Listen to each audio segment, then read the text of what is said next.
The wedding ring on Lena Carter's finger cost more than her mother's life. That's exactly what Adrienne Voss intended. 4 weeks ago, she signed a contract written in desperation and sealed with vows that tasted like poison. Now she stands in a penthouse that gleams like a jewelry box, beautiful, cold, and locked from the outside. Her husband is a stranger who owns her days, controls her nights, and watches her with eyes that hold secrets she's terrified to uncover. But tonight, something shifts. Tonight, Adrienne's mask cracks just enough to reveal the monster, or the man, underneath. Stay with me until the end.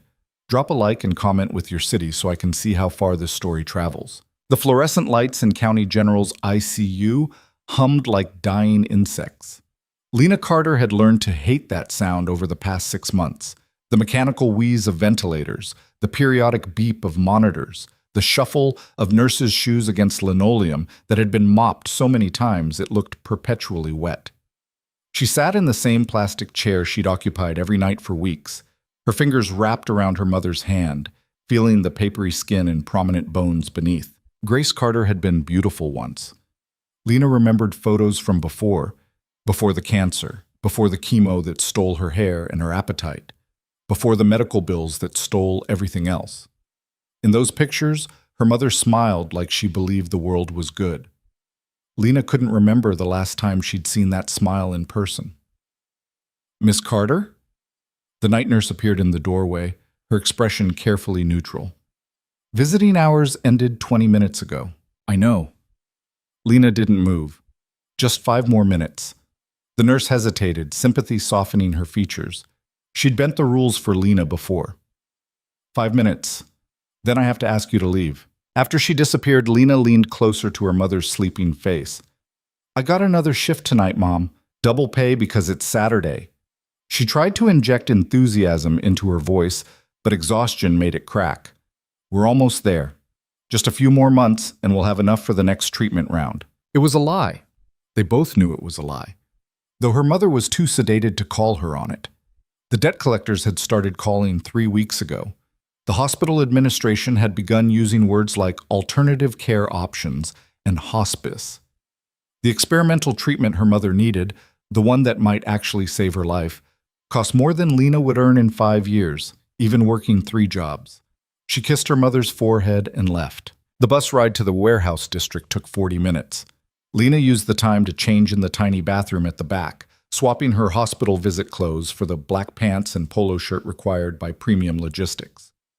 The warehouse ran a night shift processing returns for a dozen online retailers, and the work was mind-numbing. Scan, sort, stack, repeat.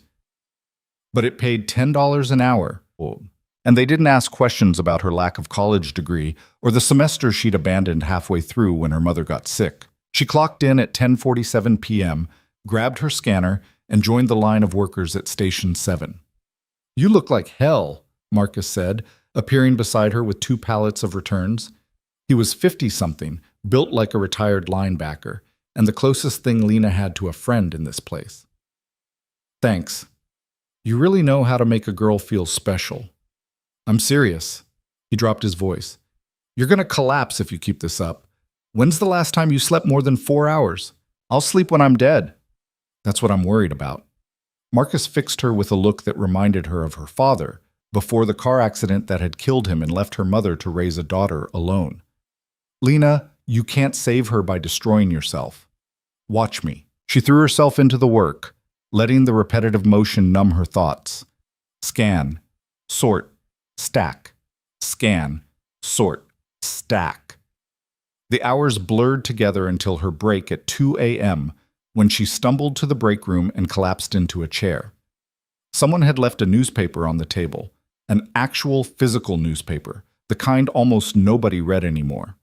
Lena was about to push it aside when a photograph on the business section caught her attention. The man in the photo looked like he'd been carved from marble and dressed by someone who understood that true power didn't need to announce itself. Dark hair swept back from a face that was all sharp angles and cold intelligence. His suit probably cost more than Lena's annual income, but it was his eyes that stopped her, pale gray, like winter ice, staring directly at the camera with an intensity that seemed to pierce through the cheap newsprint. "Adrienne Voss expands empire with waterfront development deal." the headline read. Lena had heard the name. Everyone in the city had heard the name. Adrian Voss was the kind of wealthy that transcended normal categories. Not just rich, but powerful in ways that made politicians nervous and competitors disappear. His companies touched everything: real estate, technology, import-export businesses that operated in the gray spaces where legal and illegal blurred together. The rumors about him ranged from ruthless businessman to something darker, something criminal, though nothing had ever stuck. She was about to turn the page when another article caught her eye. This one smaller, tucked into the corner.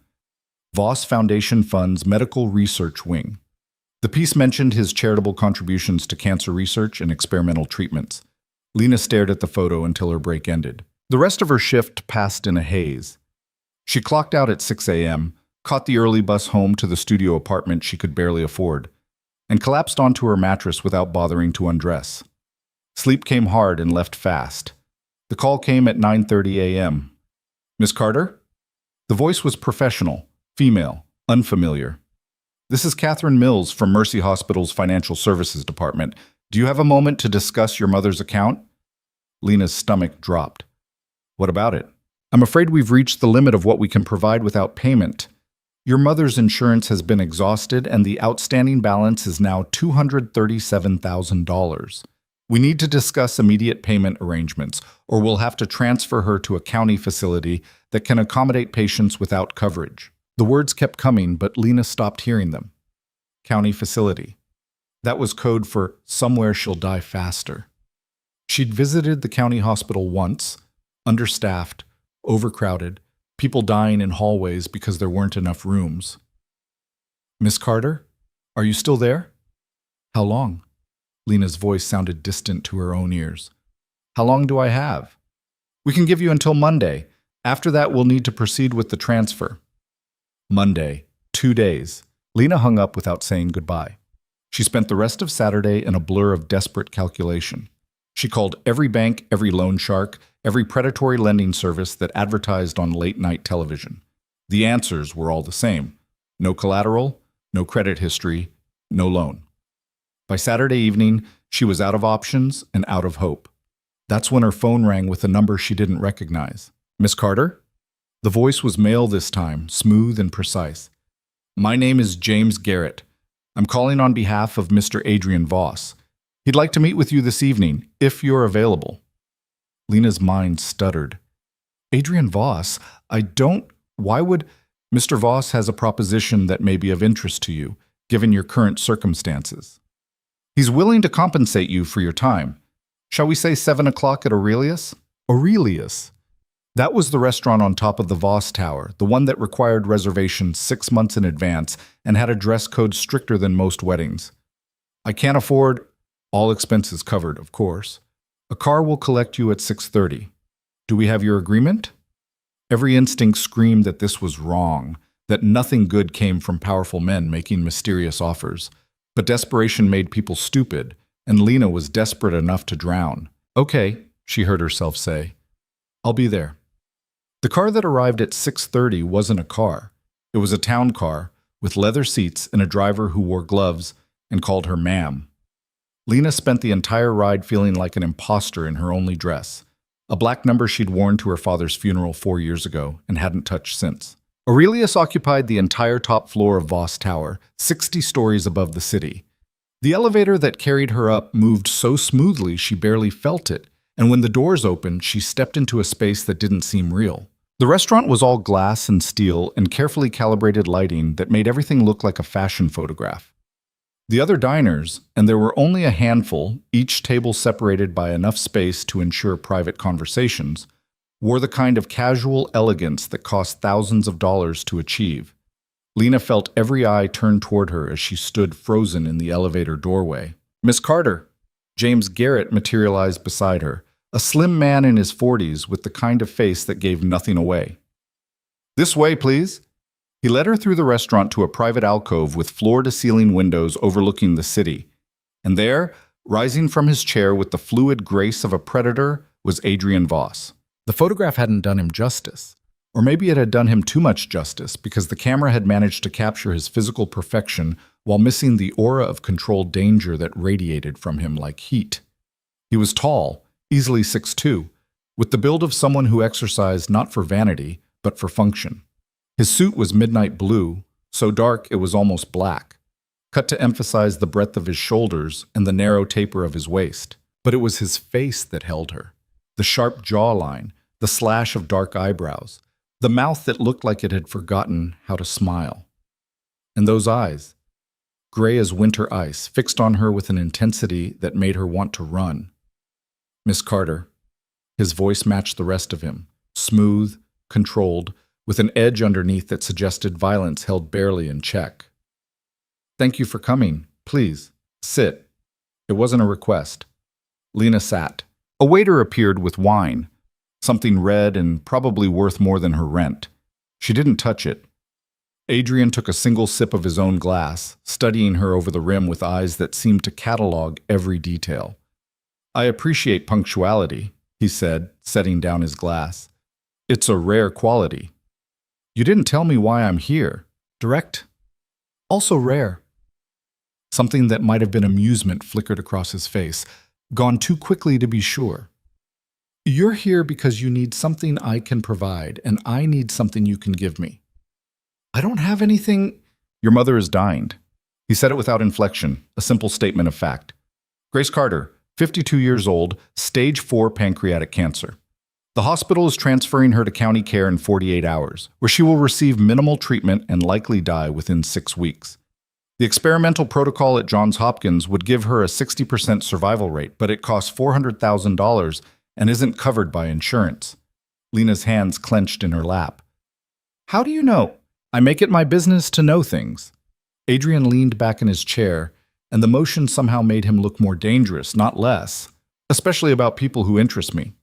"Why would I interest you? I'm nobody. You're a 22-year-old college dropout working 3 minimum wage jobs to pay for treatment that will never be enough. You haven't slept more than 4 hours a night in 6 months. You've lost 15 pounds you couldn't afford to lose. And despite all of this, you show up for every shift on time, you visit your mother every single day, and you haven't once complained to the hospital staff or made a scene, even though you have every right to do both." He paused.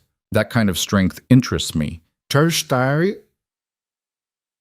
The waiter returned with appetizers Lena hadn't ordered. She stared at the plate, something with foam and microgreens, and felt nausea roll through her stomach. "What do you want?" she asked quietly. "Marriage." The word hung in the air between them like a blade. Lena laughed. It came out bitter and broken. "You're insane." "I'm practical." Adrian's expression didn't change. "I need a wife for reasons that don't concern you. The arrangement would be purely contractual. No emotional involvement, no physical relationship unless you consent to one, no expectations beyond the terms we agree upon. In exchange, I'll pay for your mother's treatment at Johns Hopkins, including all associated costs and aftercare. I'll also provide you with a living allowance of $10,000 per month for the duration of the marriage. Duration? 1 year minimum. After that, you're free to file for divorce.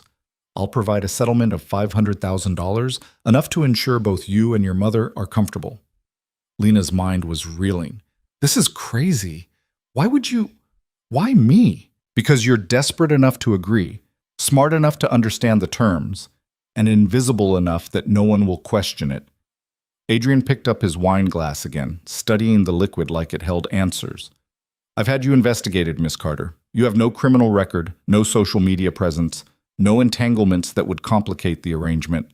You're also fiercely loyal and stubborn enough to hold to an agreement once you make it." "You investigated me." Anger cut through the shock. "You had no right. I have the resources to do what I need to do." His tone didn't change, but his eyes sharpened. "Let's be clear about what this is. I'm not offering you a fairy tale.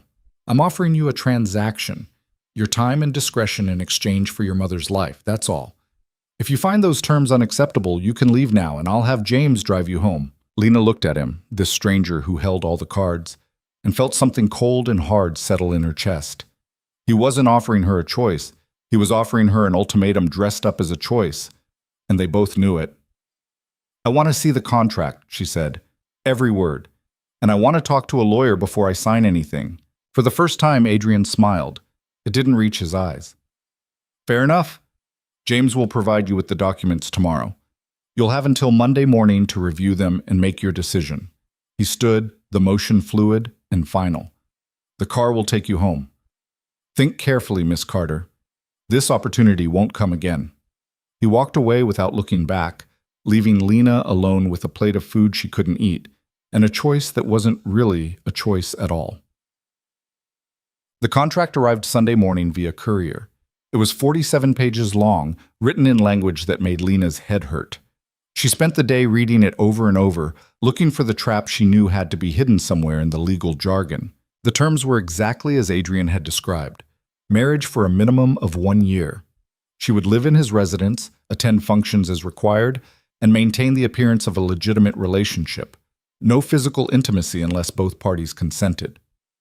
Her mother's treatment would begin immediately upon signing, fully funded. $10,000 a month in personal allowance. $500,000 settlement upon divorce. The trap, she finally realized, was that there was no trap. The contract was exactly what it claimed to be. A business arrangement that would save her mother's life in exchange for a year of her own. She visited her mother that afternoon. Grace was awake, groggy from pain medication, but coherent enough to squeeze Lena's hand. "Hey, baby," she whispered. "You look tired." "I'm okay, Mom." "You're a terrible liar." Grace's eyes, still sharp despite the drugs, studied her daughter's face. "What's wrong?" Lena almost told her, almost explained about Adrian Voss and his impossible offer and the contract sitting in her apartment. But what would be the point? Her mother couldn't help. She could only worry, and worry would drain what little strength she had left. "Nothing's wrong," Lena said, smoothing her mother's hair back from her forehead. "Everything's going to be fine." Another terrible lie. But Grace smiled, and for just a moment Lena saw her mother as she used to be. Strong, bright, unbreakable. "Whatever you're planning, sweetheart, make sure it's for you, not just for me. Promise me that." "I promise," Lena lied. She signed the contract Monday morning in James Garrett's office, a sleek space on the 45th floor of Voss Tower. Her hand shook as she put pen to paper, but her signature came out clear and strong. "Excellent," James said, sliding the papers into a folder. "The wedding ceremony will take place this Friday at 2 p.m. Small affair, just witnesses for legal purposes. I'll have appropriate attire delivered to your apartment by Wednesday." "That fast?" "Mr. Voss doesn't believe in delays." James handed her a black credit card with her name already embossed on it. "Your monthly allowance has been activated. Your mother's transfer to Johns Hopkins is scheduled for tomorrow morning. A medical team will accompany her."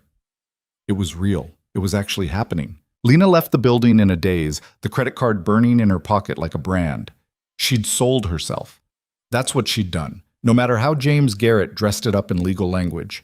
She'd sold herself to a stranger for money. But when she visited the hospital that evening and saw the relief on her mother's face as the doctors explained the new treatment protocol, saw the hope that replaced the resignation, Lena knew she'd do it again. She'd sign that contract 1,000 times if it meant her mother lived. The wedding took place in a courthouse that smelled like old paper and floor wax. Lena wore a white dress that fit perfectly despite James never asking her size. Another reminder of how thoroughly Adrian Voss had investigated her life. Adrian wore a suit that probably cost more than her mother's first car, and his expression throughout the brief ceremony remained as cold and remote as it had been in the restaurant. "I do," Lena said when prompted, her voice steady. "I do," Adrian replied, his tone suggesting he was approving a business expense. The officiant pronounced them husband and wife. Adrian didn't kiss her. He simply took her hand, his grip cool and impersonal, and led her out of the courthouse to a waiting car. They drove in silence to the penthouse. Lena had known it would be nice. Adrian Voss didn't do anything halfway, but she hadn't been prepared for the reality. The penthouse occupied the top 3 floors of a building in the financial district, accessible only by a private elevator that required a key card. When the doors opened into the main living space, Lena stepped out and felt her breath catch. Floor-to-ceiling windows wrapped around the entire level, offering views of the city that looked like something from a movie. The furniture was all clean lines and expensive materials: leather, glass, polished wood. Original art hung on the walls, pieces Lena vaguely recognized from her single semester of art history. The space was beautiful and cold, designed for looking at, not living in. "Your room is on the 2nd level," Adrian said, his first words since leaving the courthouse. "James had your things moved from your apartment this morning. You'll find appropriate clothing in the closet. There's a household staff, but they only come during the day. Evenings, we're alone. Where's your room? Third level. You won't need to go up there. He shrugged out of his jacket, and Lena noticed the gun in a holster under his arm. He saw her looking and didn't bother to hide it. The kitchen is fully stocked. Eat whatever you want. If you need anything specific, tell James and he'll arrange it. What about the rules? Lena asked. What am I allowed to do? Where can I go? Adrian turned to look at her, and his eyes were colder than she remembered. You're my wife now, Miss Carter. Not my prisoner. You can do what you like, go where you like, but you'll do it with security, and you'll be back here every night by 10. Any violation of that rule, and the contract is void.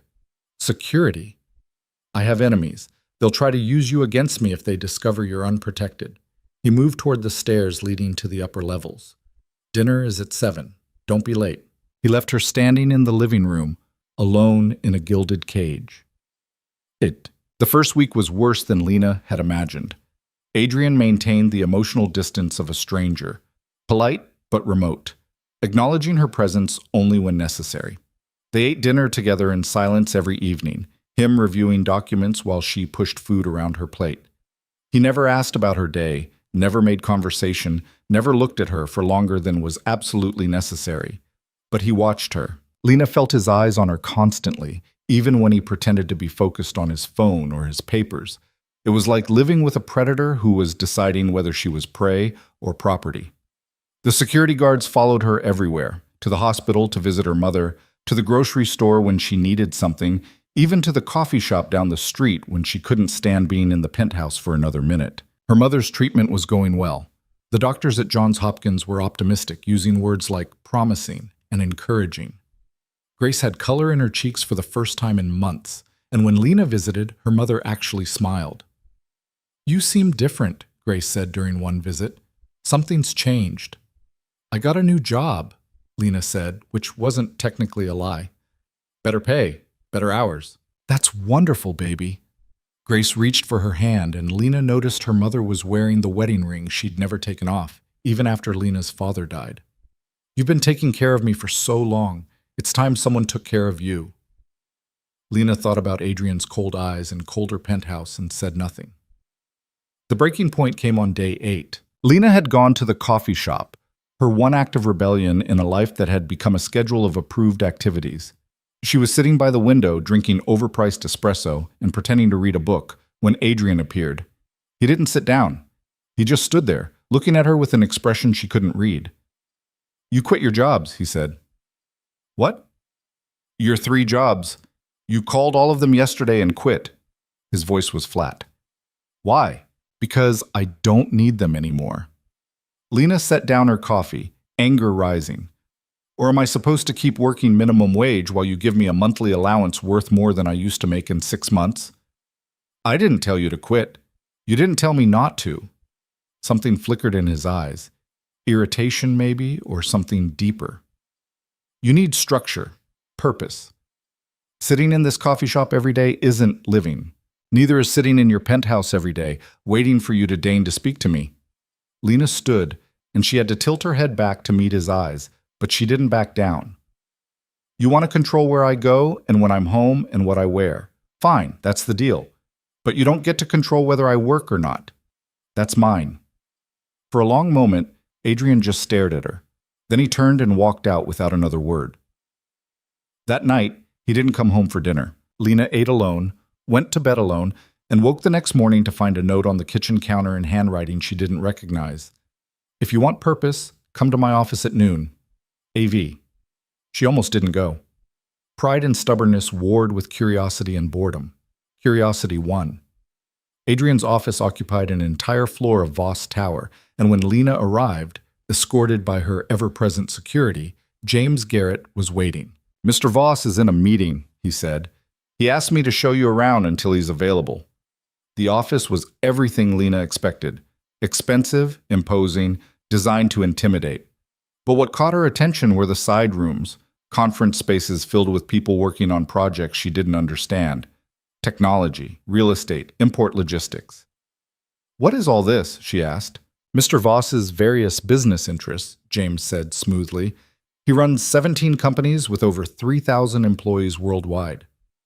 And you want me to what? Answer phones? Mr. Voss thought you might be interested in the foundation work. James gestured to a smaller office, separate from the main bustle. The Voss Foundation funds medical research and patient assistance programs. They could use someone with your perspective. Lena stepped into the office and saw files stacked on every surface. Grant applications, research proposals, patient requests. The woman behind the desk looked harried and overwhelmed. 3 people quit last month, James continued. The work is intensive and emotionally difficult. Most people can't handle it. But you think I can. Mr. Voss thinks you can. The door opened behind them, and Adrian walked in. He'd shed his jacket, his shirt sleeves rolled up to reveal forearms corded with muscle and marked with scars she'd never noticed before. "Miss Reeves," he said to the overwhelmed woman, "this is Mrs. Voss. She'll be joining the foundation starting Monday." Mrs. Voss. The name sent a jolt through Lena's system, the first time anyone had called her that. The woman, Reeves, looked between them with obvious relief. "Thank God.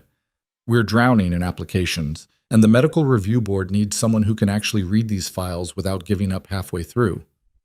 "I'm not qualified," Lena started. "You spent 6 months navigating the medical system," Adrian interrupted.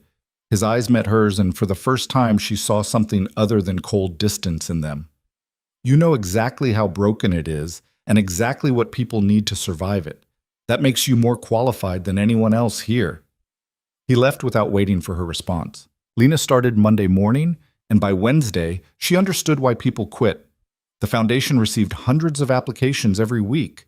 People desperate for help, for hope, for someone to care that they were dying and couldn't afford to stop dying. Reading their stories was like ripping open her own wounds over and over. But she was good at it. She learned the medical language, understood the insurance complexities, could spot the cases that genuinely needed help versus the ones trying to game the system. And slowly, day by day, she began approving applications that meant someone's mother or father or child would get to live. Adrian noticed. He didn't say anything, but she caught him watching her sometimes when she worked late in the foundation office, his expression unreadable. The penthouse became less of a cage. They still ate dinner together in silence, but now the silence felt different, not hostile, just waiting. Like both of them were holding their breath, anticipating something neither was ready to name. 3 weeks into the marriage, Lena woke up at 2 a.m. to find the penthouse dark and Adrian not home. She told herself she didn't care, that his schedule wasn't her business, but she couldn't fall back asleep. He came home at 4 a.m., moving through the darkness with the silence of someone who'd learned how to disappear. Lena watched from the stairs as he poured himself a drink and stood by the windows, staring out at the city. There was blood on his shirt cuff. "Are you hurt?" The words came out before she could stop them. Adrian didn't turn. "Go back to bed. You're bleeding. It's not my blood." He downed the drink in one swallow. "Go back to bed, Lena." It was the first time he'd used her first name. She went back to bed, but she didn't sleep. The next morning, she found him in the kitchen making coffee with his shirt changed and no sign of whatever had happened the night before. He handed her a cup without being asked, and their fingers brushed. His skin was warm. For some reason, that surprised her. "Thank you," she said. "For what?" "The foundation work.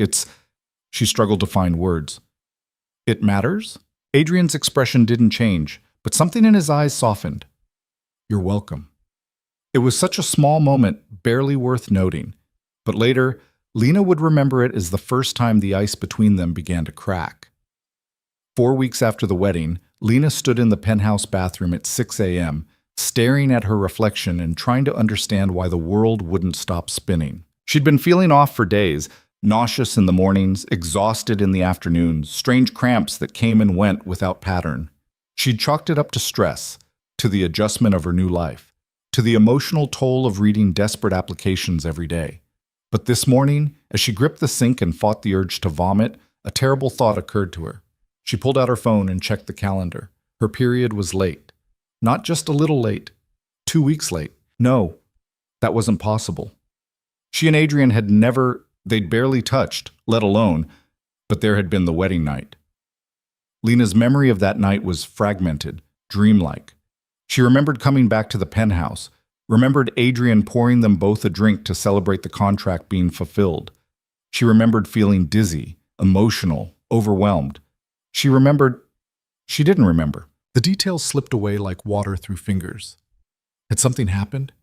Had she been too exhausted to remember clearly? Had there been a moment where the careful distance between them had collapsed? Her hands shook as she counted back the weeks, trying to match dates to symptoms. It couldn't be. She needed a test. The pharmacy was 2 blocks away. Lena threw on clothes and headed for the elevator, not bothering to call her security detail. Let Adrian be angry. This was too important. She bought 3 different brands of pregnancy tests and took them back to the penthouse, her heart hammering so hard she could feel it in her throat. In the bathroom, she followed the instructions with shaking hands. 3 minutes. That's how long it would take. She couldn't watch. She left the tests on the counter and walked out, pacing the bedroom like a caged animal. This was impossible. She and Adrian had a contract, a clear agreement. No physical relationship unless both parties consented. She would remember if they'd... Wouldn't she? The 3 minutes passed like hours. When she finally forced herself to look, all 3 tests showed the same result, positive. Lena sat on the bathroom floor for what might have been 10 minutes or an hour, staring at the 3 plastic sticks lined up on the counter like evidence at a crime scene. The word pregnant kept cycling through her mind, but it wouldn't connect to any coherent thought. It was like trying to solve a math problem where all the numbers had turned into symbols she didn't recognize. She needed to think. She needed to figure out what had happened, when it had happened, whether it had actually happened at all. But her brain felt wrapped in cotton, every thought moving through thick resistance. The sound of the front door opening snapped her back to reality. Adrian was home, earlier than usual, which meant something was wrong, or he needed something. Lena scrambled to her feet, grabbed the tests, and shoved them into the small trash can under the sink. Her hands were still shaking. She splashed water on her face and forced herself to breathe. In, out, in, out. She could do this. She could walk out of this bathroom and act normal until she figured out what the hell was happening. Adrian was in the kitchen when she emerged, pouring coffee from the machine that cost more than most people's monthly rent. He'd loosened his tie, and there was tension in his shoulders that hadn't been there this morning. "You left without security," he said, without turning around. Of course he knew. The man probably had tracking devices in her shoes. "I went to the pharmacy, 2 blocks. I didn't think..." "Don't!" He turned, and his eyes were harder than usual. "You don't think. That's the problem. I told you the rules. You agreed to them. I needed something, then you call security and they take you. That's how this works." He set down his cup with enough force that coffee sloshed over the rim. "My enemies don't care if you're running a quick errand. They care that you're unprotected and vulnerable, and they will use that." Lena felt anger surge through the fear and confusion. "I'm not a child." "Then stop acting like one." "You don't own me." "Actually," Adrian said, his voice dropping to something cold and precise, "according to the contract you signed, I do. For the next 11 months, your safety is my responsibility, which means you follow the rules or the contract is void." The threat hung between them, sharp and clear. If he voided the contract, her mother's treatment stopped. Everything stopped. Lena's hands clenched at her sides. "Fine. I'll call security next time I need tampons. Will that satisfy your control issues?" She regretted the words the moment they left her mouth, not because they were cruel, but because they were a lie. She didn't need tampons. She wouldn't need them for months, if the tests were right. Adrian's expression didn't change. "I don't have control issues. I have enemies who would kill you without a second thought if they discovered you were important to me. But I'm not important to you. You said it yourself. This is a business arrangement." Something flickered across his face, too fast to identify. "That doesn't mean I want you dead." He left the kitchen without another word, and Lena heard his office door close with a decisive click. She stood there for a long moment, fighting the urge to scream or cry or throw something expensive against the wall. Instead, she pulled out her phone and called the one person who might have answers. James Garrett answered on the second ring. "Mrs. Voss, how can I help you?" "I need to see a doctor," Lena said, keeping her voice low. "Not at the regular hospital. Somewhere private." There was a pause. "Are you ill?" "I need tests run. Blood work, the kind that stays confidential. Another pause, longer this time. James Garrett hadn't survived working for Adrian Voss by being stupid. He knew exactly what kind of test she meant. "I'll arrange it," he said finally. "This afternoon, if possible?" "Yes." "And James? Adrian can't know." "I understand." But his tone suggested he understood more than she wanted him to. The clinic James sent her to was in a part of the city where buildings had doormen and everyone wore clothes that cost more than Lena used to make in a month. The security team dropped her at the entrance with instructions to text when she was ready to leave, and for once, Lena was grateful for their discretion. The doctor was a woman in her 50s with kind eyes and gentle hands. Dr. Sarah Chen, her nameplate read. She didn't ask unnecessary questions, just took Lena's blood and explained the tests she'd run. "How long until I get results?" Lena asked. "Blood work takes a few hours. I can call you this evening with preliminary results, and we'll schedule a follow-up if needed." Dr. Chen paused. "Is there anything else you want to tell me? Any concerns about the pregnancy, if that's what this is?" Lena thought about the wedding night she couldn't fully remember, the gaps in her memory that felt more like missing chapters than simple forgetfulness.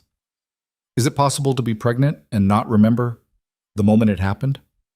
Dr. Chen's expression shifted, professional concern replacing gentle neutrality. "Are you suggesting you were unconscious or incapacitated during intercourse?" "No. Maybe. I don't know." Lena pressed her palms against her eyes. "I remember parts of that night, but not all of it. And I don't remember anything that would result in this. Memory can be affected by trauma, stress, alcohol consumption, certain medications." The doctor leaned forward. "If you're concerned about assault, it's not that." At least Lena didn't think it was. Adrian was cold, controlling, sometimes cruel in his precision. But a rapist? She couldn't make that fit with the man who'd given her meaningful work and watched over her mother's treatment like a promise he refused to break. "I just need to know if I'm pregnant. The rest I can figure out later." Dr. Chen didn't look convinced, but she nodded. "I'll call you this evening." The afternoon stretched like taffy. Lena went back to the penthouse, buried herself in foundation applications, and tried not to think about the call that would come. She approved 3 grant requests, denied 2 that looked fraudulent, and flagged 1 for additional review. The work usually grounded her, gave her purpose. Today, it just filled time. Adrian came home at 6, and they ate dinner in their usual silence. But tonight, Lena felt his eyes on her more than usual, studying her with an intensity that made her want to squirm. "You're quiet," he said finally. "I'm always quiet." "Quieter than usual." He set down his fork. "The pharmacy trip this morning. What did you need?" Lena's mind raced. She should lie. She should deflect. Instead, something reckless made her say, "Do you remember our wedding night?" Adrian went very still. "Why are you asking?" "Because I don't. Not all of it." She met his eyes, refusing to look away. "We had drinks. You poured them. We toasted the contract. And then it gets fuzzy. You were exhausted. You fell asleep on the couch." His voice was carefully neutral. "I carried you to your room and left." "That's all?" What else would there be? But something in his expression had shifted, become guarded in a way that set off alarms in Lena's head. "I don't know. You tell me." Adrian stood abruptly, his chair scraping against the floor. "I have work to do." "Adrian, this conversation is over." He left, and Lena sat alone at the table, her dinner going cold, her stomach churning with questions that had no good answers. Her phone rang at 8. Dr. Chen's voice was professional and gentle. "Mrs. Voss, I have your results. You are indeed pregnant. Based on your hormone levels, I'd estimate you're about 4 weeks along." 4 weeks. That aligned exactly with the wedding night. "There's something else," Dr. Chen continued. "Your blood work showed trace amounts of a sedative. Nothing dangerous, nothing that would harm the fetus, but enough to cause memory disruption and lowered inhibitions. Did you take anything that night? Prescription medication, perhaps?" Lena's world tilted. "No, I don't take anything." "Then someone gave it to you." Dr. Chen's voice hardened. "Mrs. Voss, I need to ask again. Do you feel safe in your current situation?" Did she? Lena thought about Adrian's cold control, his rules and surveillance. She thought about the gun he wore like jewelry and the blood that sometimes appeared on his clothes. She thought about enemies who would kill her without hesitation and a husband who'd bought her like property. But she also thought about the foundation work he'd given her, the way he'd never once pressured her for anything physical, the careful distance he maintained like a man trying not to cross a line he'd drawn for himself. "I'm safe," she said, not entirely sure if it was true. "If that changes, if you need help, call me. Day or night?" Dr. Chen paused. "You should schedule a full obstetric appointment. The pregnancy appears normal, but we'll want to monitor you closely given the circumstances." After she hung up, Lena sat in her room with her phone in her hand and fury building in her chest like a storm. Someone had drugged her. Someone had taken away her ability to consent, to remember, to control what happened to her own body. And she had a pretty good idea who. She found Adrian in his office on the 3rd floor, the space she'd been tacitly forbidden from entering. She didn't knock, just pushed open the door and walked in. Adrian looked up from his computer, surprise flickering across his face before his mask slammed back into place.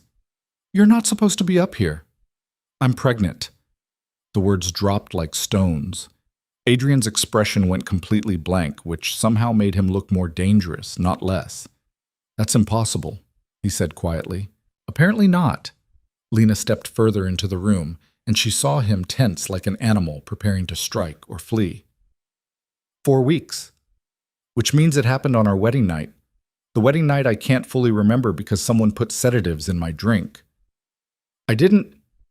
He stopped, his jaw clenching. It wasn't supposed to happen. What wasn't supposed to happen? Drugging me? Getting me pregnant? Or were both of those part of some plan you forgot to mention? I never touched you. Adrian stood, and for the first time since she'd met him, he looked genuinely shaken. I swear to you, I never... Then explain how I'm pregnant with your child. It's not mine. It can't be mine. He moved around the desk, not toward her but away, like he needed distance. I'm infertile. Medical fact. I can't have children. Lena laughed, and it came out bitter and broken. Apparently someone forgot to tell your sperm that. You don't understand. Adrian's voice was rough now, stripped of its usual control. When I was 17, I was shot. The damage was extensive, multiple surgeries, permanent complications.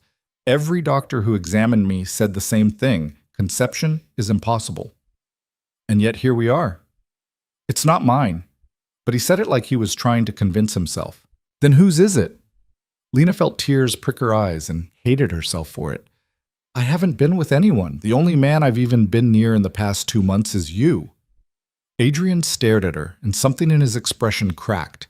Not the mask, that stayed firmly in place, but underneath she saw confusion and fear and something that might have been wonder if the circumstances weren't so twisted. The wedding night, he said slowly. What do you remember? Drinks, toasting, feeling dizzy. Lena closed her eyes, trying to pull details from the fog. You caught me when I stumbled. Your hands were warm. You said something about being careful. And then what? The memory surfaced like a fish breaking water, brief, fragmentary, but undeniably real. You carried me to bed, but I woke up. I was confused, emotional. I asked you to stay. You were drugged. You didn't know what you were saying. Did you stay? Adrian's silence was answer enough. Oh my God, Lena pressed her hands to her face. You did. We did. And you don't remember either, do you? I remember enough. His voice had gone rough, almost desperate. You were vulnerable. I should have left. I should have... Why were there sedatives in my drink? The question cut through everything else. You said you didn't drug me, but someone did. I don't know. But his expression suggested otherwise. Liar. Adrian's eyes snapped to hers, and for a moment she saw rage there, bright and terrible. Then it was gone, replaced by something that looked almost like shame. The drinks were prepared by the catering service for the wedding. James arranged everything. Standard celebration setup, champagne, glasses, ice. I didn't check them. I didn't think I needed to. You think James drugged us? I think someone did, and there are only a handful of people who could have accessed those drinks before they reached us. Adrian moved to the window, his back to her. James has been with me for 15 years. He's never given me reason to doubt his loyalty. Until now. Until now. Lena's mind was spinning, trying to fit pieces together that refused to form a coherent picture. Why would he do that? What would he gain? I don't know. Adrian's reflection in the window looked carved from stone. But I'm going to find out. And the pregnancy? We'll schedule a paternity test. Once we have proof, it's yours. Lena didn't know why she was so certain, but she was. I can feel it. This is your child. That's not medically possible. And yet, they stood in silence, two people who'd become unwitting parents through circumstances neither understood nor fully controlled. Finally, Adrian turned to face her. What do you want to do? He asked. It was the first time he'd ever asked her what she wanted. Lena thought about the tests sitting in her bathroom trash, about her mother recovering in Johns Hopkins, about the contract that bound her to this man for 11 more months. She thought about the life growing inside her that shouldn't exist but did. I want the truth, she said. About that night, about the drugs, about why this happened, and I want you to stop lying to me. I haven't lied. You've withheld, which is the same thing. Lena moved closer, and she saw him tense again. We're going to be parents, Adrian. Whether you believe it or not, whether you want it or not, that means we need to figure out how to be honest with each other, starting now. Adrian studied her face, and for the first time his mask cracked enough that she saw the man underneath, terrified, confused, and holding on to control by his fingernails. I don't know how to do this, he admitted quietly. Neither do I. Lena's hand moved unconsciously to her stomach. But we're going to have to learn. The next morning, Adrian summoned James Garrett to the penthouse at 7 a.m. Lena watched from the kitchen as the two men stood in the living room, their voices low but tense. She couldn't hear everything, but she caught fragments. The wedding drinks? I arranged them myself, sir. Standard protocol. Trace sedatives. That's not possible. James looked genuinely shocked, which either meant he was innocent or an excellent actor. Lena couldn't tell which. Someone had access, Adrian said, his voice cold enough to freeze.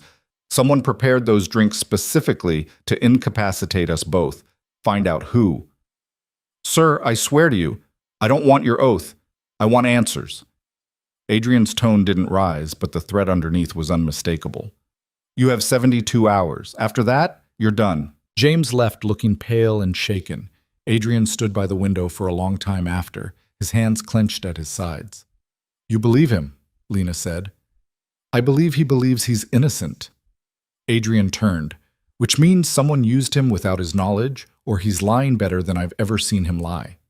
What happens if you can't find out who did it? Then we live with not knowing. His eyes met hers. And we deal with the consequences. The consequences were becoming more apparent every day. Lena's morning sickness hit with a vengeance, leaving her hunched over the toilet at ungodly hours.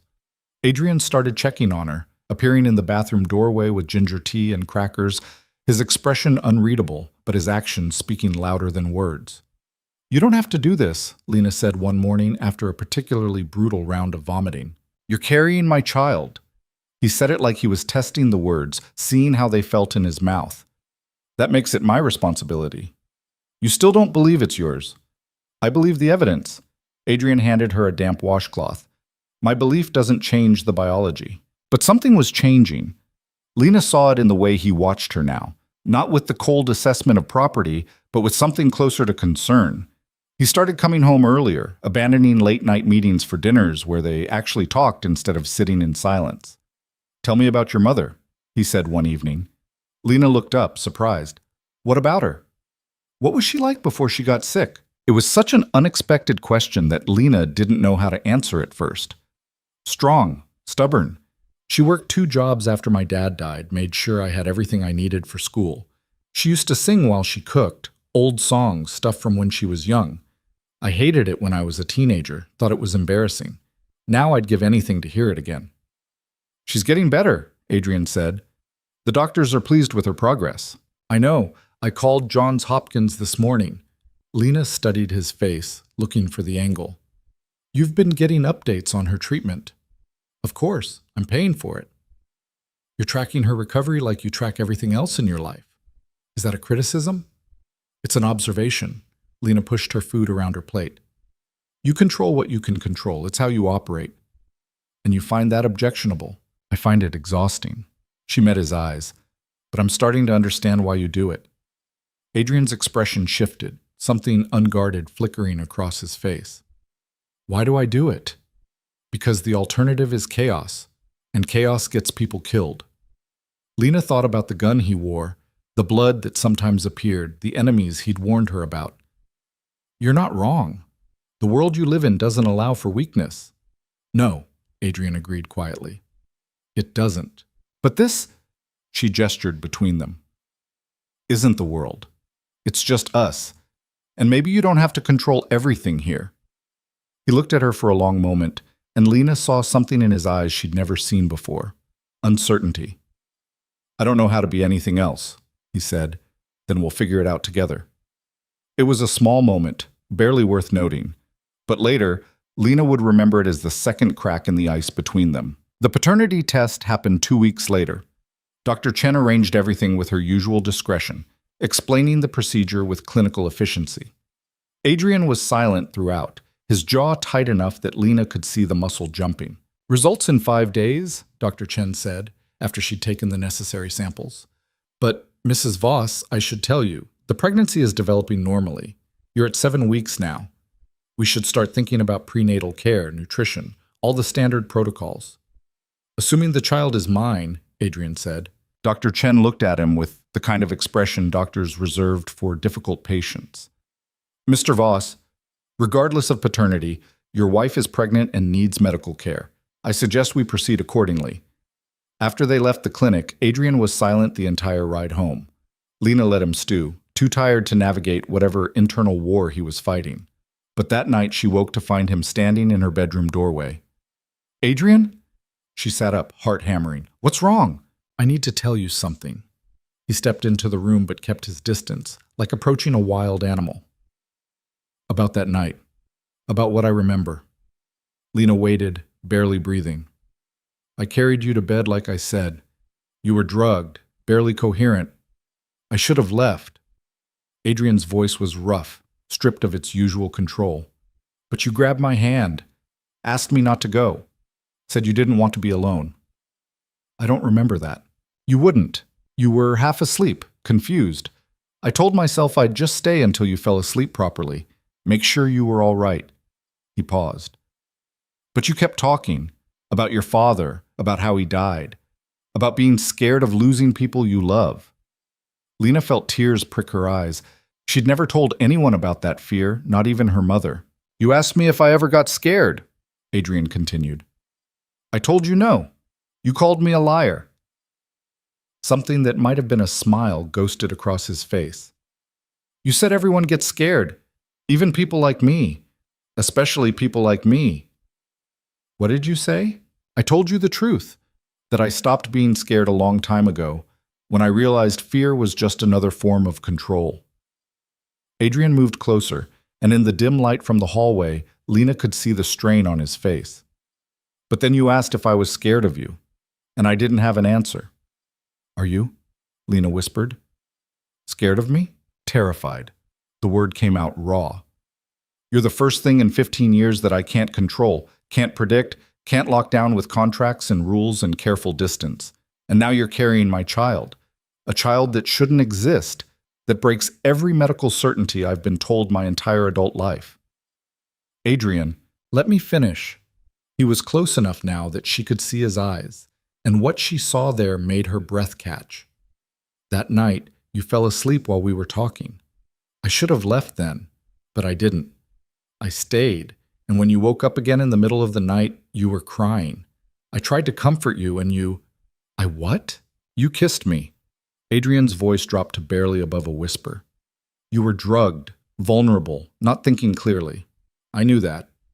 But I kissed you back anyway, and then we slept together. Yes. He closed his eyes. I took advantage of you when you were incapacitated. I broke my own rules, violated the contract, did exactly what I promised I would never do. And now you're pregnant, and it's my fault. Lena sat with this information, turning it over in her mind. Part of her wanted to be angry. He'd known she was drugged and he'd proceeded anyway. But another part of her recognized the complexity, the gray areas where consent blurred under the influence of sedatives and exhaustion and emotions neither of them had been prepared to handle. "Did I say no?" she asked quietly. Adrian's eyes snapped open. "What? That night? When you kissed me back, when things progressed? Did I say no? Did I try to stop it? You said—" He struggled with the words. "You said you wanted me to stay, that you didn't want to be alone, that you felt safe with me. But did I say no? You weren't capable of consent. That's the point. Maybe." Lena pulled her knees to her chest. "Or maybe we were both drugged, both compromised, both made decisions we wouldn't have made otherwise. Maybe neither of us is the villain here. Someone drugged us deliberately." Adrian's voice hardened. "Someone wanted this to happen." "Do you know why?" James found something. Adrian pulled out his phone, pulled up a file. The catering company that prepared the wedding drinks. They were hired through a shell corporation that traces back to Marcus Kane. The name meant nothing to Lena. "Who's that?" "My former business partner. We dissolved the partnership 5 years ago after I discovered he was using our import business to traffic weapons. I cut him out, took the company, and made sure he couldn't operate in this city again." Adrian's expression went cold. "He's been looking for revenge ever since." "Why would getting me pregnant be revenge?" "Because he knows my medical history. He knows I was told I'd never have children." Adrian met her eyes. "If you're carrying my child, a child that shouldn't exist, it becomes leverage, proof that I'm not as invincible as I pretend, a weakness he can exploit." Lena's hand moved unconsciously to her stomach. "You think he drugged us so I'd get pregnant?" "I think he drugged us hoping we'd do something stupid, and getting you pregnant was an unexpected bonus." Adrian's jaw clenched. "Either way, now he knows you're vulnerable, and that makes you a target." "What are you going to do?" "Whatever I have to." The cold certainty in his voice made Lena shiver. "But first, we need those paternity results. Because if this child is mine, if the impossible actually happened, then everything changes." The results came 3 days later, delivered by Dr. Chen in person.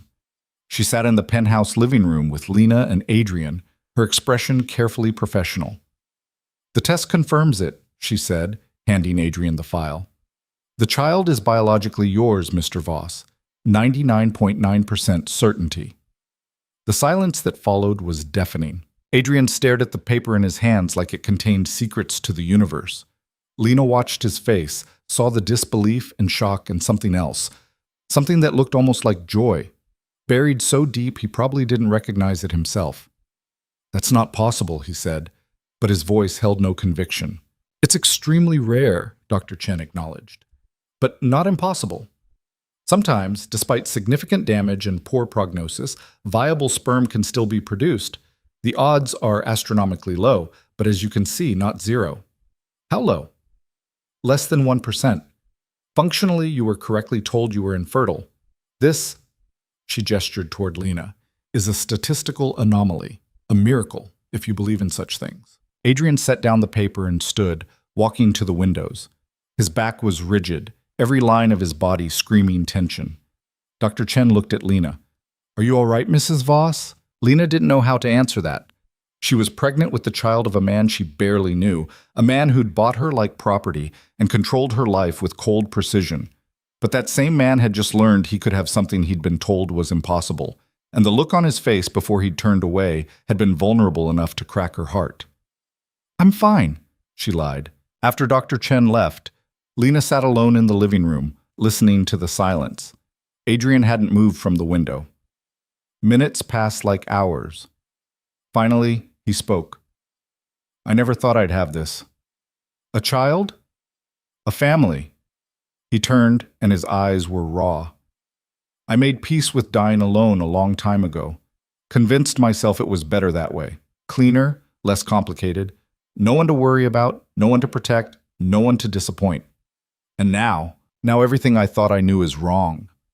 Adrian moved toward her, and for the first time since she'd met him, his movements weren't controlled and predatory. They were uncertain, almost hesitant. "You're carrying my child, a child that shouldn't exist but does, and I don't know what to do with that." "We figure it out," Lena said, echoing her words from weeks ago. Together, Adrian stopped in front of her, close enough that she could see the storm in his eyes. I'm not good at this. At being human, at caring about things, at letting people in. I know. But I want to try. He actually knelt in front of her, and the gesture was so unexpected that Lena's breath caught. For you, for the baby, I want to try. Lena reached out and touched his face, feeling the rough stubble under her palm. Then we'll try together. His hand covered hers, warm and solid and real. And for the first time since she'd signed that contract, Lena thought maybe, just maybe, this could turn into something more than a business arrangement. They stayed like that for a long time, two damaged people finding their way towards something neither had thought possible. But trying didn't erase the danger that circled them like sharks smelling blood in the water. The next morning, Adrian increased her security detail from 2 guards to 4, and when Lena protested, he showed her a photograph that made her stomach turn. It was her, taken from across the street while she'd been leaving the foundation office. Someone had drawn a red X over her face. Marcus Kane sent this yesterday, Adrian said, his voice flat in that way that meant he was furious, along with a message congratulating me on my impending fatherhood. Lena's hands shook as she held the photograph. He knows. He knows everything. Medical records, foundation work schedule, your mother's treatment status. Adrian took the photo back and his jaw was tight enough to crack teeth. He's been watching us for weeks, maybe longer, waiting for the right moment to strike. What does he want? What he's always wanted. To destroy me. Adrian moved to his desk, pulled out a file thick with documents. Kane built his empire on weapons trafficking and extortion. When I cut him out, I didn't just take his business partner. I took his reputation, his connections, his ability to operate. He spent 5 years rebuilding from nothing. Now he thinks he's found my weakness. Me. You. The baby. Both. Adrian's eyes met hers, and they were cold again. That brief vulnerability from last night locked away behind walls of steel. He'll use anything he can to hurt me. Lena thought about the life growing inside her, barely bigger than a poppy seed, but already a target. So what do? We prepare for war. The penthouse transformed over the next 48 hours. Security systems that were already excessive became suffocating. Cameras in every room except the bathrooms, motion sensors on the windows, armed guards rotating shifts every 6 hours. Adrian brought in a security specialist named Victor, a mountain of a man with a Russian accent and eyes that had seen too much violence, who evaluated every aspect of Lena's daily routine and found it wanting. She's exposed here, Victor said, gesturing at the foundation office layout on his tablet. 3 entry points, minimal security, no panic room. If someone wants to take her, this is where they'll try. Then we move the office, Adrian said. You can't just move an entire office because I might be in danger. Lena looked between them, frustration building. People depend on that foundation. The work doesn't stop because you're paranoid. I'm not paranoid. I'm realistic. Adrian's tone allowed no argument. Victor, arrange for the foundation to relocate to the Voss Tower. Top floor next to my office. Full security integration. That'll take weeks. You have 72 hours. Victor nodded and left. Lena wanted to throw something. You can't keep doing this, she said when they were alone. Controlling every aspect of my life, making decisions without consulting me. I'm keeping you alive. You're suffocating me. Lena stood, and the room spun slightly. Morning sickness, or maybe just rage. I agreed to marry you. I agreed to your rules, but I didn't agree to become a prisoner. You became a prisoner the moment Kane decided you were leverage. Adrian moved closer, and his presence filled the space between them like a physical force. You think I want this? You think I enjoy turning our home into a fortress? I think you enjoy control more than you care about how it affects other people. The words hit harder than she'd intended, and she saw him flinch. For a moment, his mask cracked enough that she saw the man underneath, tired, scared, holding everything together through sheer force of will. You're right, he said quietly. I do. Control is the only thing that's kept me alive this long. But I'm not doing this to hurt you. I'm doing this because losing you would... He stopped, jaw clenching. It would be unacceptable. Unacceptable. That's the word you use? Not difficult, not painful. Unacceptable. I don't know how to talk about this. Adrian's voice roughened. I don't have the vocabulary for what I'm feeling. I never learned it. Lena felt her anger deflate like a punctured balloon. She remembered what he'd said last night about making peace with dying alone, about not knowing how to be human. He wasn't lying. He really didn't know how to articulate fear or care or whatever emotion was driving him to turn their lives into a military operation. Then learn, she said, softer now, because this baby is going to need a father who can say more than unacceptable when things get hard. Adrian stared at her and something shifted in his expression. Teach me. What? Teach me how to talk about this. About feelings, emotions, whatever you want to call them. He looked uncomfortable even saying the words, like they tasted foreign in his mouth. You're right. The baby will need better than what I know how to give. So teach me. It was such an unexpected request that Lena didn't know how to respond at first. This man who controlled empires and inspired fear in hardened criminals was asking her, a college dropout who'd spent the last 6 months scraping by, to teach him how to be human. Okay, she said finally, but you have to actually try. No hiding behind cold logic or business terminology. I'll try. Starting now. Lena took a breath. Tell me how you feel about the baby. Not what you think, not what's logical, how you feel. Adrian's discomfort was almost painful to watch. He stood rigid, hands clenched at his sides, jaw working like the words were being physically pulled from him. Terrified, he said finally. I'm terrified I'll be a terrible father, that I'll damage them the way I was damaged, that they'll grow up scared of me. The honesty hit Lena like a wave. What else? Angry. His voice was raw now. At Cain for putting you in danger, at myself for letting this happen, at the universe for giving me something I can't protect. And Adrian's eyes met hers, and they were storm-dark and vulnerable. Grateful. I'm grateful that something good came out of that nightmare of a wedding night, that I get to have this, even if I don't deserve it. Lena crossed the space between them and took his hand. His fingers were cold. You do deserve it. Maybe not the way it happened, but you deserve to be a father, to have a family. I don't know how to be soft, Adrian said, how to be gentle. Everything in my life requires hardness, requires edges sharp enough to cut. Then you learn that too. Lena squeezed his hand. With me, with the baby. You practice being soft in the spaces where it's safe. And if I fail, then you try again. She smiled, and it felt real for the first time in days. That's what being human is. Failing and trying again. Over and over until you get it right. Adrian pulled her closer, and his arms wrapped around her with a care that contradicted everything she knew about him. He held her like she was made of glass, like one wrong move would shatter her. It wasn't comfortable. He was too tense, too careful. But it was trying, and that mattered more. I won't let Cain hurt you, he said against her hair. Whatever it takes. Lena believed him. That was the terrifying part. She absolutely believed that Adrian would burn the world down to keep her safe. The Foundation moved to Voss Tower within the 72 hours Victor had been given. Lena tried not to think about how many strings Adrian had pulled, how many people he'd intimidated or bribed to make it happen that fast. The new office was 3 times the size of the old one, with windows overlooking the city and security so tight that even the cleaning staff needed background checks. Her coworkers adapted with the kind of resigned efficiency that suggested they were used to Adrian Voss reshaping reality to his preferences. Miss Reeves, whose first name was apparently Barbara, cornered Lena on the first day in the new space. So, Barbara said, adjusting her glasses. You're pregnant. Lena froze. How did you... Please, I have 3 kids. I know the signs. Barbara's expression softened. Also, Mr. Voss had us all sign additional ND, as this morning that specifically mentioned protecting family privacy. He's not exactly subtle. He's trying.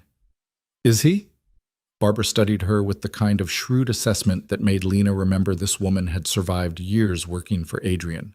Or is he doing what he always does, controlling everything to feel safe? Both, maybe. Lena sat at her new desk, which was twice as large as the old one. He's complicated. Men like Adrian Voss are always complicated. It's how they justify the things they do. Barbara paused. But for what it's worth, I've never seen him care about anything the way he cares about keeping you safe. That's new. After Barbara left, Lena tried to focus on work. There were grant applications to review, research proposals to evaluate, desperate people waiting for answers that might save their lives. But concentration was impossible when her stomach was churning and her mind kept circling back to Adrian's admission, "I'm terrified I'll be a terrible father." Her phone buzzed with a text from him. "How are you feeling?" She typed back, nauseous, trapped, grateful, all at once. His response came quickly. Same. Minus the nauseous part. Despite everything, Lena smiled.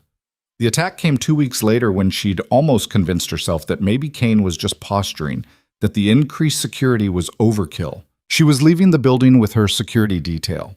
4 men who moved like trained soldiers because they were trained soldiers. Victor had insisted on using the parking garage instead of the front entrance, citing better security protocols. Lena had stopped arguing about these things. It wasn't worth the energy. The elevator descended smoothly until it didn't. The lights flickered, died, and the car jerked to a halt between floors. Lena's first thought was power failure, but then she saw her lead guard, a man named Roberts, draw his weapon with smooth efficiency. "Get behind me," he said quietly. "What's happening?" "Elevator override. Someone's accessed the building's security system." Roberts spoke into his radio, voice clipped and professional. "Victor, we have a situation. Elevator C is compromised. Need immediate backup and system lockdown." The radio crackled with static, then Victor's accented voice. 3 minutes. Hold position.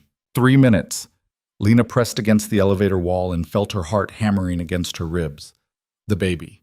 She needed to protect the baby. Her hand moved unconsciously to her stomach, still flat but containing something precious and vulnerable. Above them, something scraped metal against metal. Roberts looked up, gun trained on the emergency hatch. "They're coming through the top," he said to the other guards. "Defensive positions." It happened fast after that. The hatch burst open, and someone dropped smoke grenades that filled the elevator with thick gray fog. Lena couldn't see, couldn't breathe, couldn't think. Hands grabbed her, not Roberts's hands, strangers' hands, and pulled her toward the hatch. She fought, kicked, screamed, clawed at whoever was holding her. But they were stronger, trained, prepared for resistance. Someone pressed something against her neck, a needle, she realized too late. And the world went soft and distant. The last thing she heard before consciousness slipped away was gunfire and Victor's voice screaming her name. She woke in darkness that smelled like mold and rust. Her head pounded, and when she tried to move, she discovered her hands were zip-tied behind her back. Panic flooded her system. The baby, what about the baby? Had the drugs hurt the baby? But she forced it down. Panic wouldn't help. "You're awake." The voice came from somewhere to her left, male and unfamiliar. "Good. Mr. Kane will be pleased." Lena's eyes adjusted slowly. She was in what looked like an old warehouse, all exposed pipes and crumbling concrete. The man watching her was in his 40s, nondescript in that way that suggested professional criminal. He held a gun loosely, like it was an extension of his hand. "Where am I?" Her voice came out hoarse. "Somewhere your husband will never find you, at least not in time." The man smiled, and it was cold. "Mr. Kane wants to have a conversation with you before we proceed to the next phase." "Next phase? You'll see." The door opened and Marcus Kane walked in like he owned the place. He probably did. Kane was younger than Lena had expected. Mid-40s, attractive in a way that wealth and power often made men attractive. He wore an expensive suit and a smile that didn't reach his eyes. "Mrs. Voss," he said, pulling up a chair to sit across from her. "I apologize for the accommodations. Not exactly what you're used to, I imagine." "What do you want?" "Direct. I like that." Kane leaned back, studying her like she was a specimen under glass. "I want Adrian to suffer. And you, his pregnant wife, carrying the miracle child he never thought he'd have. You're the perfect tool for that suffering." Lena's stomach turned. "He'll kill you for this. He'll try. But first, he'll have to choose." Kane pulled out his phone, showed her a photograph of her mother sleeping peacefully in her Johns Hopkins room. "You see, Adrian's not the only one who can access medical records. Your mother's recovery has been remarkable. 68% improvement, the doctors say. She could live another 20 years with proper care." "Don't." The word came out as a plea. "I won't. Not if Adrian gives me what I want." Kane put away the phone. Here's how this works. Adrian has 12 hours to transfer complete control of his import business back to me, along with $50 million in compensation for 5 years of lost revenue. If he agrees, you go home safe, your mother continues her treatment, and everyone lives happily ever after. And if he doesn't? Kane's smile widened. Then I make sure the miracle child never takes a first breath, and your mother's life support gets disconnected by tragic malfunction. Adrian loses everything that matters to him, and I get the satisfaction of watching him break. Lena felt ice flood her veins. You're insane. I'm practical. Adrian destroyed my life. Now I destroy his. Kane stood, brushing invisible lint from his suit. The clock starts now, 12 hours. Let's see if Adrian Voss cares more about his pride or his family. He left, and Lena was alone with the guard and her racing thoughts. 12 hours. Adrian would come for her. She knew that with absolute certainty. But would he give in to Kane's demands? Would he sacrifice his business, his empire, everything he'd built? And more importantly, if he did, would Kane actually let them go? Or was this just an elaborate setup to destroy Adrian and kill her anyway? She tested the zip ties, but they were tight and professional. Her wrists were already going numb. The guard watched her with casual disinterest, like she was a job he'd done 1,000 times before. "How long have you worked for Kane?" she asked, more to distract herself than because she cared. "Long enough." "Does he pay well?"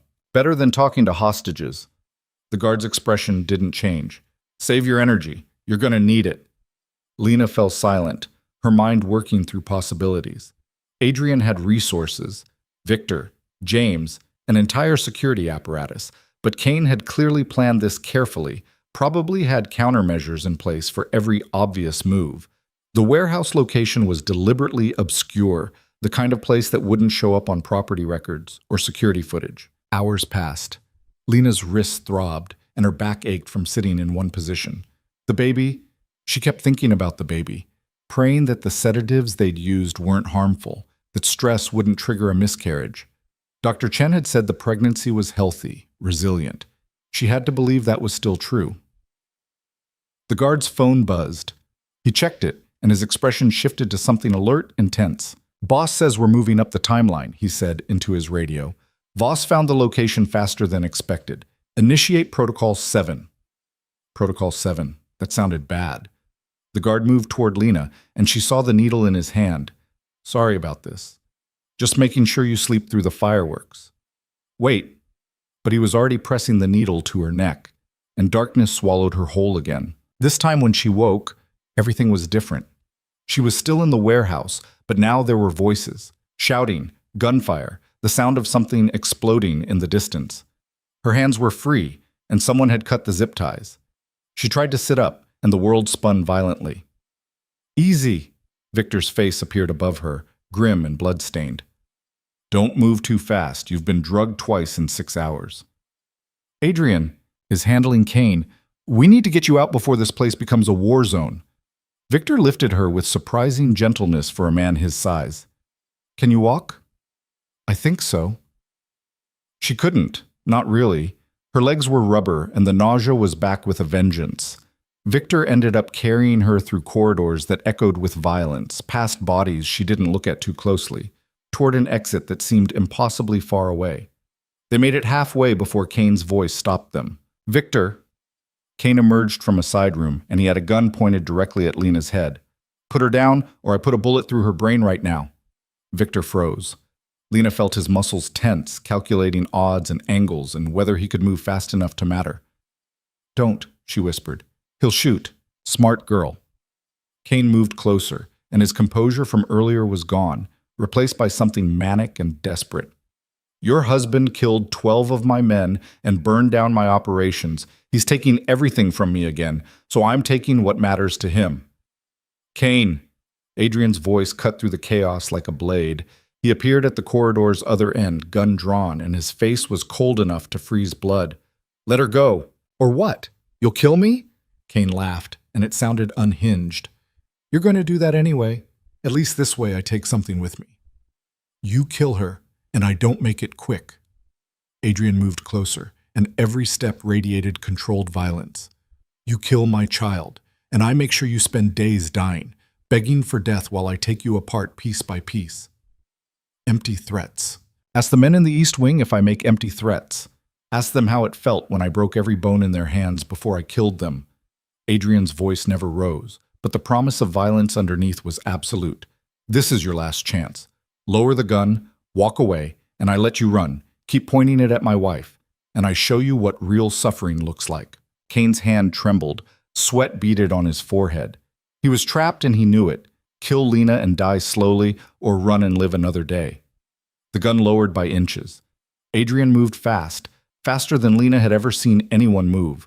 One moment he was 10 feet away, the next he had Kane on the ground with a gun pressed to the back of his skull. Victor, get Lena out, Adrian said without looking away from Kane. Now. Victor didn't need to be told twice. He carried Lena toward the exit, and she looked back just once to see Adrian kneeling over Kane with an expression that promised death. The last thing she heard before Victor got her outside was a single gunshot. They took her straight to Dr. Chen, who examined her with gentle efficiency despite Lena's protests that she was fine. The baby was fine. Somehow, miraculously, the drugs and stress hadn't caused any damage. Lena cried with relief when Dr. Chen confirmed it, and she didn't care that Victor saw. Adrian arrived 3 hours later, blood on his clothes and murder still in his eyes. He didn't say anything, just pulled Lena into his arms and held her tight enough to hurt. Kane? She asked against his shoulder. Dead. Are you okay? I killed 15 men today. His voice was flat, empty. I tortured one of them for information. I burned down a building with 3 of Kane's associates still inside, and all I feel is relief that you're safe. He pulled back to look at her face, his hands gentle despite the violence they'd just committed. What does that make me? Human, Lena said. Flawed and dangerous and human. Adrian's expression cracked, and for a moment she saw the fear underneath, not fear of Kane or death or consequences, but fear that he was too broken to be the father their child deserved. I'm scared, he admitted quietly, that I'll teach them to be like me, cold, violent, unable to connect. Then we make sure you don't. Lena took his blood-stained hands in hers. We teach them together. We show them how to be strong without being cruel, how to protect without destroying. I don't know if I can. You're already trying. That's more than most people do. She squeezed his hands. The man who killed to save me today? He's also the man who held me like I was precious. Both of those men are you, and our child will know both versions. Adrian closed his eyes, and when he opened them again, something had shifted. The mask was still there. It would probably always be there, built too deep to fully remove. But underneath, she saw the man who was trying to be better. I'm not going to be good at this, he said. I know. I'm going to make mistakes, probably a lot of them. So will I. But I'll try. His hands moved to her stomach, pressing gently against where their child grew. For both of you, I'll try. It wasn't a declaration of love. It wasn't poetry or romance or any of the things Lena had once imagined a partner would say.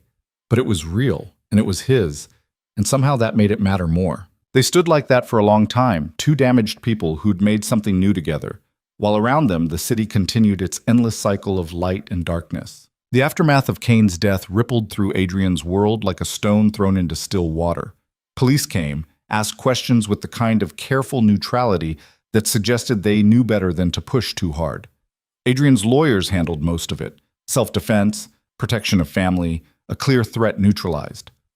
The bodies in the warehouse became statistics in reports that would eventually be filed away and forgotten. But Lena couldn't forget. She kept seeing Kane's face in those final moments, the desperation and madness in his eyes. She kept hearing the gunshot, kept wondering what exactly Adrian had done before pulling the trigger. She asked him 3 days later when they were alone in the penthouse and the silence between them had grown heavy with unspoken things. Did you make him suffer? Adrian was at his desk, reviewing documents that probably involved cleaning up the mess Kane had left behind. He looked up, and his expression was carefully neutral. Does it matter? Yes? He set down his pen, studying her face like he was trying to determine the right answer. Finally, he said, I shot him in the head, clean, quick. He died instantly. But you wanted to make him suffer. I wanted to take him apart with my bare hands, Adrian said, and there was no emotion in his voice. I wanted him to feel every bit of fear you felt, every moment of pain, but that would have taken time we didn't have, and I needed to get to you. Lena absorbed this, turning it over in her mind. So you chose me over revenge. I chose getting you to safety over the satisfaction of watching him beg. Adrian stood, moving to the window, his usual position when conversations got difficult. Don't make it more noble than it is. I'm not. I'm just trying to understand who you are. I'm the man who killed 15 people yesterday and slept fine last night. He turned to face her. I'm the man who would do it again tomorrow if it meant keeping you safe. That's who I am. If you're looking for redemption or moral complexity, you're going to be disappointed. I'm not looking for redemption. Lena stood, moving closer to him. I'm looking for honesty. Which version of you is real? The one who kills without hesitation, or the one who's trying to learn how to be a father? Both. Adrian's jaw clenched. That's what I keep trying to tell you. I'm not two different people. I'm one person who contains all of it. The violence, the control, the rare moments when I let myself feel something other than cold calculation. You can't separate them and keep just the parts you like. I don't want to separate them. Lena reached for his hand and he let her take it. I want to understand how they fit together, because our child is going to inherit pieces of both of us, and I need to know what that means. Adrian looked down at their joined hands and something complicated moved across his face. It means they'll be strong. Probably too strong. They'll know how to survive in a world that wants to eat them alive. He paused. But maybe, if we're careful, they'll also know how to be gentle, how to care about things without letting that caring become weakness. Caring isn't weakness. In my world, it is. Adrian's thumb moved against her palm, the gesture unconscious and gentle. Every person you care about is leverage someone can use against you. Every attachment is a potential wound. That's not pessimism, it's reality. Then we change your world. Lena squeezed his hand. We build something different for our child. Something where caring isn't a liability. You make it sound simple. It's not simple. It's probably impossible. She smiled, and it felt fragile. But we're already doing impossible things. You're proof of that. Adrian's expression shifted, confusion replacing the careful neutrality. What do you mean? You weren't supposed to be able to have children. Every doctor told you it was impossible, but here we are. Lena moved his hand to her stomach, which was just starting to show a slight curve. Maybe impossible just means it hasn't happened yet. He stared at where his hand rested, and Lena saw something break open in his eyes. Wonder mixed with fear, mixed with something that might have been hope. I felt them move yesterday, she said quietly. Just a flutter, barely there. But I felt it. Adrian's hand pressed more firmly. I don't feel anything. It's too early for you to feel it from the outside. But it's there, growing, real. She covered his hand with hers. We made a person, Adrian. A whole person who's going to have your eyes, and maybe my stubbornness, and their own thoughts and dreams, and… Stop. His voice cracked. Just stop. Why? Because I can't. He pulled his hand away and the loss of contact felt physical. Every time I let myself think about it, about them, I remember all the ways this can go wrong. Complications during birth, genetic problems, birth defects. And if they survive all of that, they'll grow up with me as a father, and that's its own kind of damage. You're catastrophizing. I'm being realistic. Adrian moved away from her, putting distance between them. My father was a violent drunk who beat my mother until she stopped fighting back. I learned early that love meant pain, that caring meant vulnerability, that the only way to survive was to be harder than everyone else. What if I do that to our child? What if, despite everything I'm trying, I still end up hurting them? Lena had known Adrian's childhood was bad.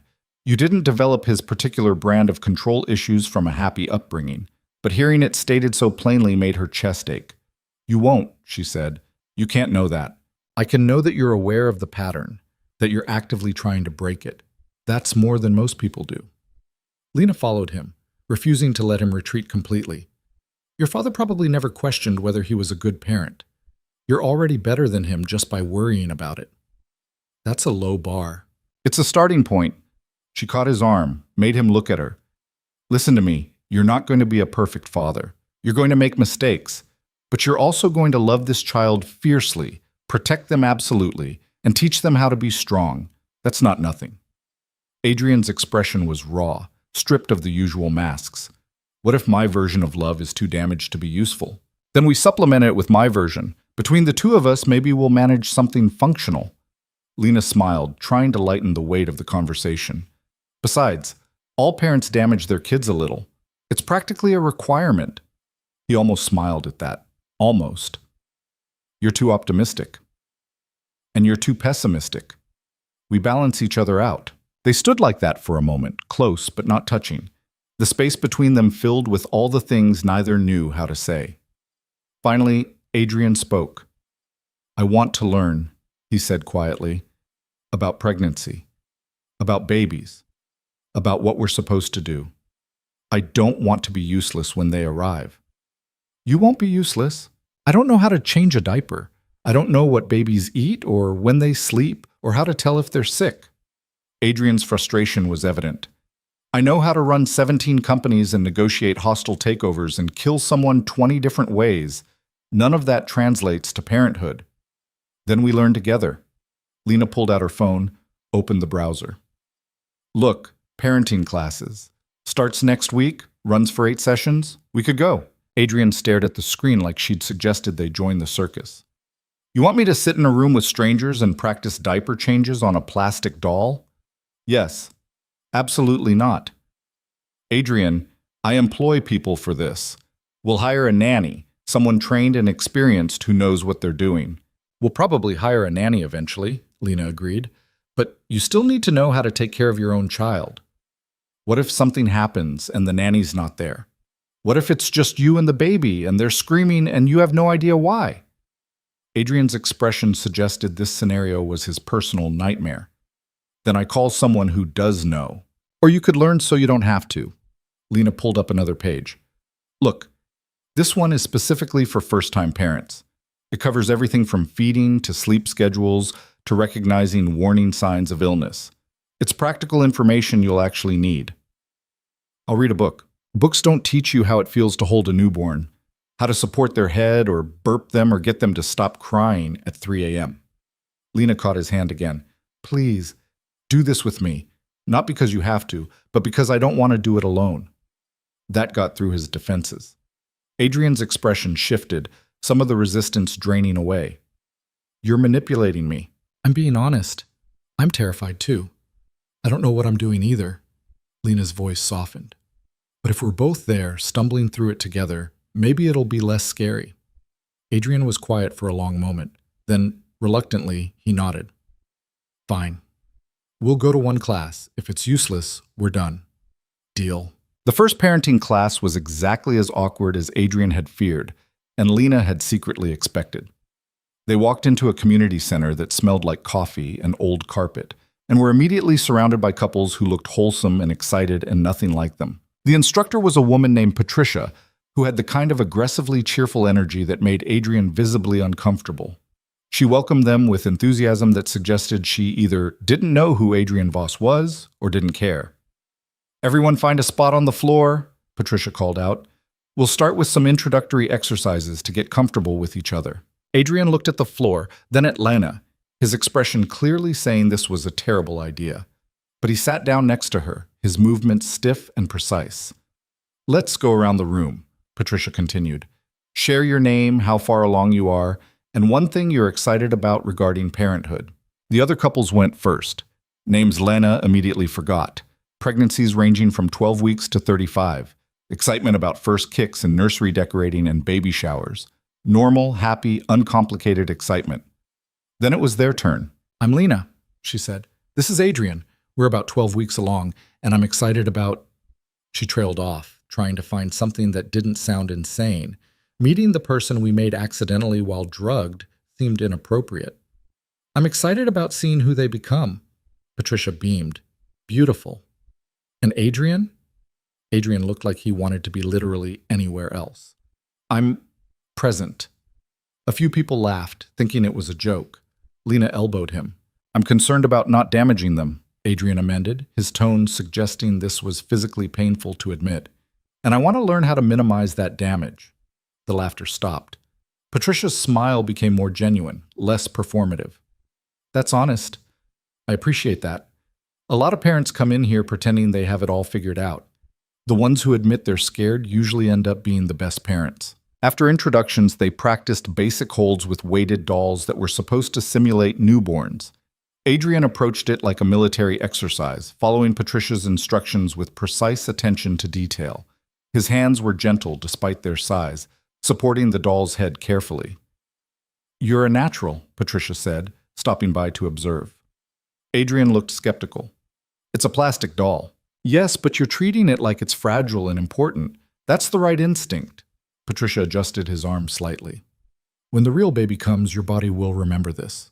Muscle memory is powerful." Lena watched him practice, saw the concentration on his face, and felt something warm bloom in her chest. He looked ridiculous.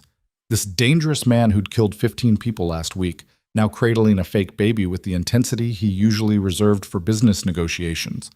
But he was trying, and that mattered. They learned about diaper changes next. Adrian approached this with the same methodical precision, following each step exactly as demonstrated. When it was Lena's turn, she fumbled the fasteners and the diaper ended up crooked. "How are you worse at this than I am?" Adrian asked, and there was almost amusement in his voice. "I don't practice killing people for precision training," Lena shot back. "That's not—" He stopped, seeing her grin. "You're joking." "I'm joking." She bumped his shoulder. "But seriously, how are you good at this?" "It's just following instructions." Adrian refastened the diaper on his doll, and it was perfect. Nothing complicated about it. Wait until you're doing it on a squirming, screaming baby at 2 a.m. while running on no sleep. Then I'll adapt. He said it with such certainty that Lena almost believed him. They went to all 8 classes. Adrian complained before every single one, but he showed up on time and participated and slowly became less rigid around the other couples. By the 4th week, he was even answering questions when other parents asked about his experience, though his answers were usually brutally honest in ways that made people uncomfortable. "How are you preparing your home for the baby?" someone asked during week 5. "Security upgrades," Adrian said. "Bulletproof glass on the nursery windows, panic room access, armed guards on every floor." Silence. "Also outlet covers," Lena added quickly, "and cabinet locks, the normal stuff." But the security upgrades were real, and they were extensive. Adrian transformed one of the penthouse's spare rooms into a nursery that looked like a luxury fortress. The crib was custom-made from materials that could apparently withstand significant impact. The walls were reinforced. The windows were bulletproof, as he'd mentioned. "This is insane," Lena said, watching workers install what looked like a military-grade security system. "This is necessary." Adrian reviewed blueprints with Victor, pointing out potential vulnerabilities. "Kane is dead, but he wasn't my only enemy. People will see the baby as leverage. We need to be prepared. We also need the baby to have a somewhat normal childhood. Normal is a luxury we can't afford." They had this argument approximately once a week, with variations. Adrian wanted complete security lockdown. Lena wanted their child to experience things like parks and playgrounds and normalcy. They never reached a resolution, just an exhausted stalemate that usually ended with Adrian making a small concession and Lena accepting it wouldn't be enough. But there were good moments, too. Lena hit 16 weeks, and her morning sickness finally eased. She started showing properly, her stomach rounding in a way that made the pregnancy undeniably real. Adrian would sometimes just stare at her belly with an expression she couldn't quite read, part wonder, part fear, part something else. "Can I?" he asked one evening, gesturing toward her stomach. "You don't have to ask permission." "Yes, I do." He moved closer but didn't touch. "This is your body. You get to decide who touches it and when." Lena took his hand and placed it where the baby had been kicking all afternoon. "There. Feel that?" Adrian's eyes widened. "That's them?" "That's them." She pressed his hand more firmly. "They've been active today." They stood like that for several minutes, Adrian's hand on her stomach, feeling their child move. His expression cycled through disbelief, awe, and something that looked like grief. "What's wrong?" Lena asked. "Nothing's wrong. Everything's—" He struggled to find words. "I never thought I'd have this. Any of this. And now that it's happening, I keep waiting for it to be taken away." "It won't be." "You can't promise that. I can promise I'll fight like hell to make sure it stays. Lena covered his hand with hers. We both will. That has to count for something. At 20 weeks, they went for the anatomy scan. Dr. Chen walked them through every measurement, every structure, explaining what she was looking at in terms Lena only half understood. The baby was healthy, growing perfectly. No abnormalities detected. Do you want to know the sex? Dr. Chen asked. Lena looked at Adrian. They'd discussed this beforehand, couldn't come to a consensus. She wanted to know, wanted to start imagining the specific person their child would become. Adrian wanted to wait, said knowing made it more real, and real meant more vulnerable. Yes, Lena said, making the decision for both of them. We want to know. Dr. Chen smiled. It's a girl. A girl. Lena felt tears prick her eyes, and she didn't bother hiding them. A daughter. They were having a daughter. Adrian had gone completely still beside her, his hand gripping hers tight enough to hurt. A girl, he repeated, his voice barely audible. A girl, Dr. Chen confirmed. Healthy, active, measuring right on track. Congratulations. After the appointment, they sat in Adrian's car in the parking garage, neither of them moving to leave. Lena watched him process, saw the wheels turning behind his eyes. Talk to me, she said. I don't know how to raise a girl. Adrian stared straight ahead. I barely know how to raise a child in general, but a girl. I don't know anything about girls. You knew me. I married you for a business arrangement and got you pregnant by accident. That's not knowing you, that's circumstance. He finally looked at her. What if I'm too hard on her? What if I teach her that the only way to survive is to be cold and controlled? What if she grows up afraid of me? Then we make sure that doesn't happen. Lena squeezed his hand. We teach her to be strong, but not cruel. Independent, but not isolated. We show her that being soft isn't the same as being weak. I don't know how to be soft. You're learning, she smiled. You ask permission to touch my stomach. You go to parenting classes even though you hate them. You're building a nursery that's probably safer than most government facilities. You care, Adrian. You just express it differently than other people. Adrian was quiet for a long time. Then he said, I want her to be better than me. She will be, because she'll have both of us. Lena leaned against his shoulder. She'll have your strength and my optimism, your intelligence and my empathy. She'll be her own person, but she'll have the best parts of both of us. And the worst parts. Those too. But we'll work with what we've got. They sat there until the parking garage lights started turning off. Automatic sensors assuming everyone had gone home. Then Adrian finally started the car and drove them back to the penthouse, where a nursery waited to be filled with all the complicated love they were learning how to build. At 24 weeks, Lena's mother came to visit. Grace Carter had put on weight, regained color in her face, and looked more alive than she had in over a year. Johns Hopkins had declared her in remission, a word that felt like a miracle every time Lena heard it. Grace walked into the penthouse and stopped, taking in the floor-to-ceiling windows and expensive furniture and overwhelming wealth. So this is how the other half lives, she said, turning to Lena with raised eyebrows. It's temporary, Lena said automatically, even though 6 months had passed and temporary was starting to feel permanent. Temporary. Grace's tone suggested she didn't believe that for a second. You married one of the most powerful men in the city, you're 6 months pregnant with his child, and you think this is temporary? The contract was for a year. Sweetheart, contracts change. Situations evolve. Grace moved to the windows, looking out at the city below. Where is he, your husband? In his office, working. Lena gestured toward the upper floor. He knew you were coming. He's giving us space. How thoughtful. Grace turned, and her expression was complicated. Gratitude mixed with wariness, mixed with maternal concern. Tell me the truth, Lena. Are you happy? The question caught Lena off guard. Was she happy? She was pregnant with a child she hadn't planned, married to a man who'd bought her like property, living in a gilded cage with security that would make prisons jealous. But she was also doing meaningful work. Her mother was alive, and Adrian was trying, really trying, to be better than what his past had made him. I don't know if happy is the right word, Lena said honestly, but I'm not miserable. And I think this could become something good. If we both keep trying. You love him. Grace said it as a statement, not a question. I don't know, maybe. It's complicated. Love usually is. Grace moved closer, taking Lena's hands. I'm not going to lecture you about choices or consequences. You saved my life with the choice you made, and I'll be grateful for that until I die. But I need to know, does he treat you well? Does he respect you? Lena thought about Adrian asking permission to touch her stomach, about him going to parenting classes he hated, about the way he'd killed 15 people to get her back. He's trying to. He doesn't always know how, but he's trying. That's something. Grace squeezed her hands. And the baby? Are you excited? Terrified, Lena admitted. But yes, excited too. It's a girl, by the way. We found out a month ago. Grace's face lit up. A granddaughter. Oh, Lena. She pulled her into a careful hug, mindful of the pregnant belly between them. She's going to be loved so much. I hope so. I know so. Grace pulled back.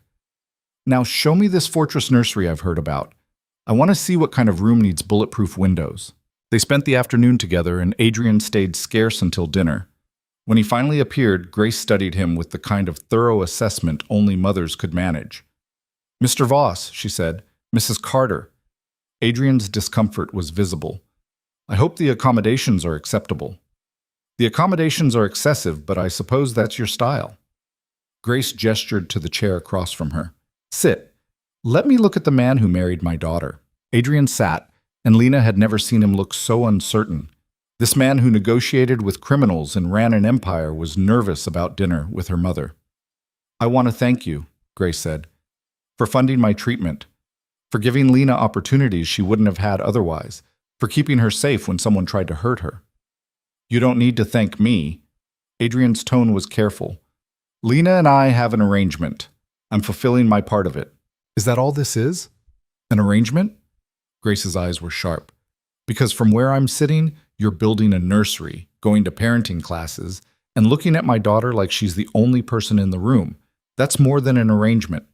Adrian's jaw tightened. Mrs. Carter, Grace. Call me Grace. She leaned forward. I'm not here to interrogate you or make you uncomfortable. I just want to understand what my daughter is walking into, what kind of life she's building with you. I don't know what kind of life we're building, Adrian said honestly. I'm making it up as I go, trying not to destroy everything I touch. That's more self-awareness than most men have. Grace smiled slightly.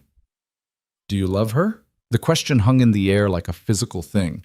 Lena held her breath, waiting for Adrian's answer, waiting to hear if he even knew what love was, let alone whether he felt it. I don't know what love is supposed to feel like, Adrian said finally, but I know that keeping her safe matters more than anything else in my life. I know that the thought of losing her makes me willing to do things I wouldn't do for anyone else. I know that she's teaching me how to be human again, and I'm grateful for that even when it's uncomfortable. That sounds like love to me, Grace said gently. It sounds like dependence. Love and dependence aren't mutually exclusive. Grace reached across the table, and to Lena's surprise, Adrian let her take his hand. You don't have to have all the answers. You just have to keep showing up and trying. That's all any of us can do. Adrian looked at Grace's hand covering his, and something in his expression softened. I'll take care of them. Both of them. Whatever it takes. I know you will. Grace released his hand. Now someone promised me dinner, and I'm starving. They ate together, and the conversation gradually became less tense. Grace told stories about Lena's childhood, the kind of embarrassing anecdotes mothers specialized in. Adrian listened with genuine interest, asking questions about the person Lena had been before he'd met her. She was stubborn even as a baby, Grace said, refused to sleep on any schedule, wanted things her way, or not at all. That hasn't changed, Adrian said, and there was almost warmth in his voice. I'm right here, Lena protested. We know. Grace and Adrian said it at the same time, then looked at each other with expressions that suggested a temporary alliance had formed. After dinner, Grace hugged Lena goodbye at the door. He's more than I expected, she whispered. Damaged, yes. Dangerous, absolutely. But trying, that counts for a lot. I know. And Lena? Whatever happens with the contract, with the arrangement, follow your heart. Not your fear, not your gratitude. Your heart. Grace kissed her forehead. You deserve to be happy. After her mother left, Lena found Adrian on the roof, a space she'd only discovered a week ago. He stood at the edge, looking out at the city lights, and for once he didn't have his phone or tablet or any connection to the empire he ran. "She likes you," Lena said, joining him. "She's being polite. She's being honest. My mother doesn't waste energy on politeness." Lena stood beside him, close enough that their shoulders touched. "What you said at dinner, about not knowing what love feels like, did you mean that?" "I've never loved anyone before." Adrian kept his eyes on the city. "My parents destroyed each other and called it love. Every relationship I've witnessed has been transactional or destructive or both. I don't have a template for what healthy love looks like. Neither do I, really. My parents loved each other, but my dad died when I was 14. I don't remember enough to use them as a model." Lena turned to face him. "So maybe we figure it out together. Make our own template." Adrian finally looked at her, and his eyes held questions he didn't know how to ask. "What if we get it wrong? Then we try again. Keep trying until we get it right." She took his hand. "That's what you told me about being a father, remember? Failing and trying again until you figure it out? That was about diaper changes. The principle still applies." Adrian pulled her closer, his arms wrapping around her with more confidence than they had months ago. He'd learned how to hold her, learned the right amount of pressure, where to put his hands, how to be gentle without being tentative. 7 more months, he said against her hair. "Then the contract expires, and you're free to leave." Lena's heart stuttered. She'd almost forgotten about the contract, about the arrangement that had started all of this. "Do you want me to leave?" "No." The answer came immediately. "But I want you to choose. Not because you're obligated, not because I'm paying for your mother's care, not because we're having a child together. I want you to choose to stay because you want to. And if I choose to leave, then I'll honor the contract, pay the settlement, maintain support for our daughter, step back and let you build whatever life you want." Adrian pulled back to look at her face. "But I'll ask you to stay. I'll ask you to give us, a real chance without contracts or obligations. Just 2 people trying to build something together." Lena searched his face, looking for the angle, the manipulation, the control. But all she saw was uncertainty and hope and fear, all the human emotions he was learning to express instead of hide. "Ask me again in 7 months," she said, "when the contract expires. Ask me then, and I'll give you an answer." That's not a no. It's not a yes either. It's a let's see where we are when we get there. She smiled. "Is that acceptable?" Adrian almost laughed. "You're using my word against me. I learned from the best." They stood on the roof as the city moved below them, 2 people who'd been brought together by desperation and circumstance, slowly discovering that maybe, just maybe, they'd found something worth keeping. The months that followed moved faster than Lena expected, and slower than Adrian seemed prepared for. Her belly grew until she couldn't see her feet anymore, until getting out of chairs required strategic planning and dignity became an optional luxury.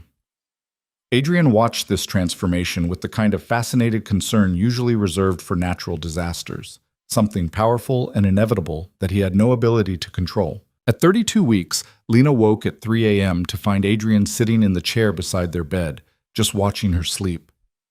"That's creepy," she mumbled, still half asleep. "You were making a noise. I wanted to make sure you were breathing properly." "I'm pregnant, not dying." Lena struggled to sit up, and Adrian immediately moved to help her, his hands careful on her back. "What are you really doing?" Adrian was quiet for a moment.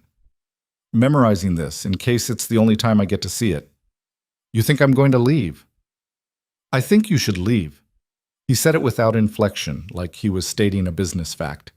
"When the contract expires, you should take the settlement money, take our daughter, and build a life somewhere safe. Away from me and everything I bring with me." Lena was fully awake now. "Is this you pushing me away, or you genuinely believing that?" "Both." Adrian stood, moved to the window, his perpetual retreat position. "The more I learn about being a father, the more I realize how unqualified I am. I can't take her to playgrounds without security teams. I can't let her go to normal schools without putting a target on her back. Every friend she makes will need to be vetted. Every birthday party will be a security risk. That's not childhood, that's prison." "So you're planning to just, see her on weekends?"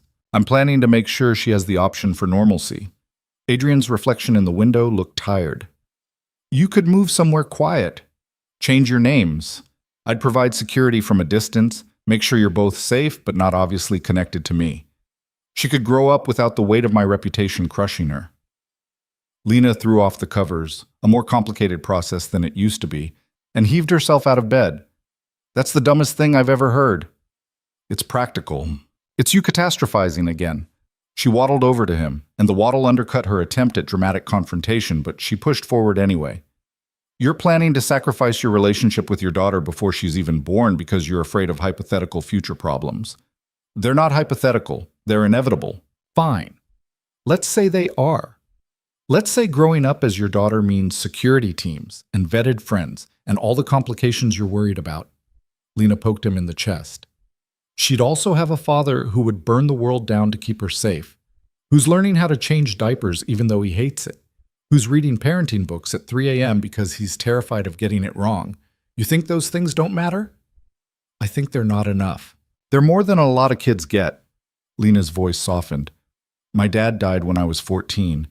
I would have given anything for more time with him, even complicated time, even difficult time. Your daughter deserves to know her father, Adrian, not some sanitized, distant version who sends money and stays away. The real version, flaws and all. Adrian finally turned from the window.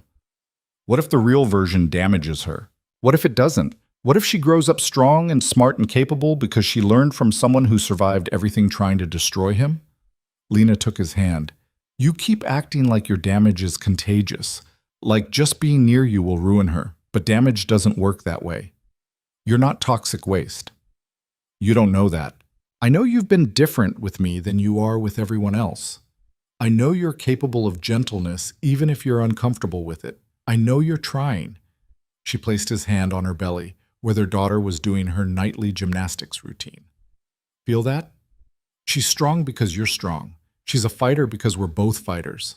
That's not damage. That's inheritance. Adrian's hand pressed against where their daughter kicked, and his expression cracked open. I don't want to fail her. You won't. You'll make mistakes, but you won't fail. Lena covered his hand with hers. We're doing this together, remember? You, me, and her. A team. I'm not good at teams. You're learning. She smiled. You're getting better at a lot of things you thought you couldn't do. They stood like that until the baby stopped moving and Lena's back started aching. Adrian helped her back to bed, and this time when she fell asleep, he was lying beside her instead of watching from a chair. At 36 weeks, Lena's water broke during a foundation board meeting. 1 minute she was reviewing grant applications, the next she was standing in a puddle while 6 board members stared at her in horror. Get Adrian, she said to Barbara, who was already reaching for her phone.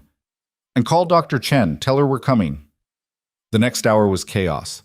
Adrian appeared in the foundation office looking like someone had told him the world was ending, which from his perspective it probably was. Victor materialized with a medical bag that seemed excessive for a car ride. The security team cleared a path through the building like they were evacuating royalty. This is too early, Adrian said as they got into the car. His hands were shaking, actually shaking, and Lena had never seen him lose composure like this. You're not due for another month. Babies don't follow schedules. Lena breathed through a contraction that felt like her body was trying to turn itself inside out. Dr. Chen said 36 weeks is early but safe. The baby will be fine. You don't know that. I know panicking doesn't help. Another contraction hit, stronger this time. Focus, Adrian. I need you focused.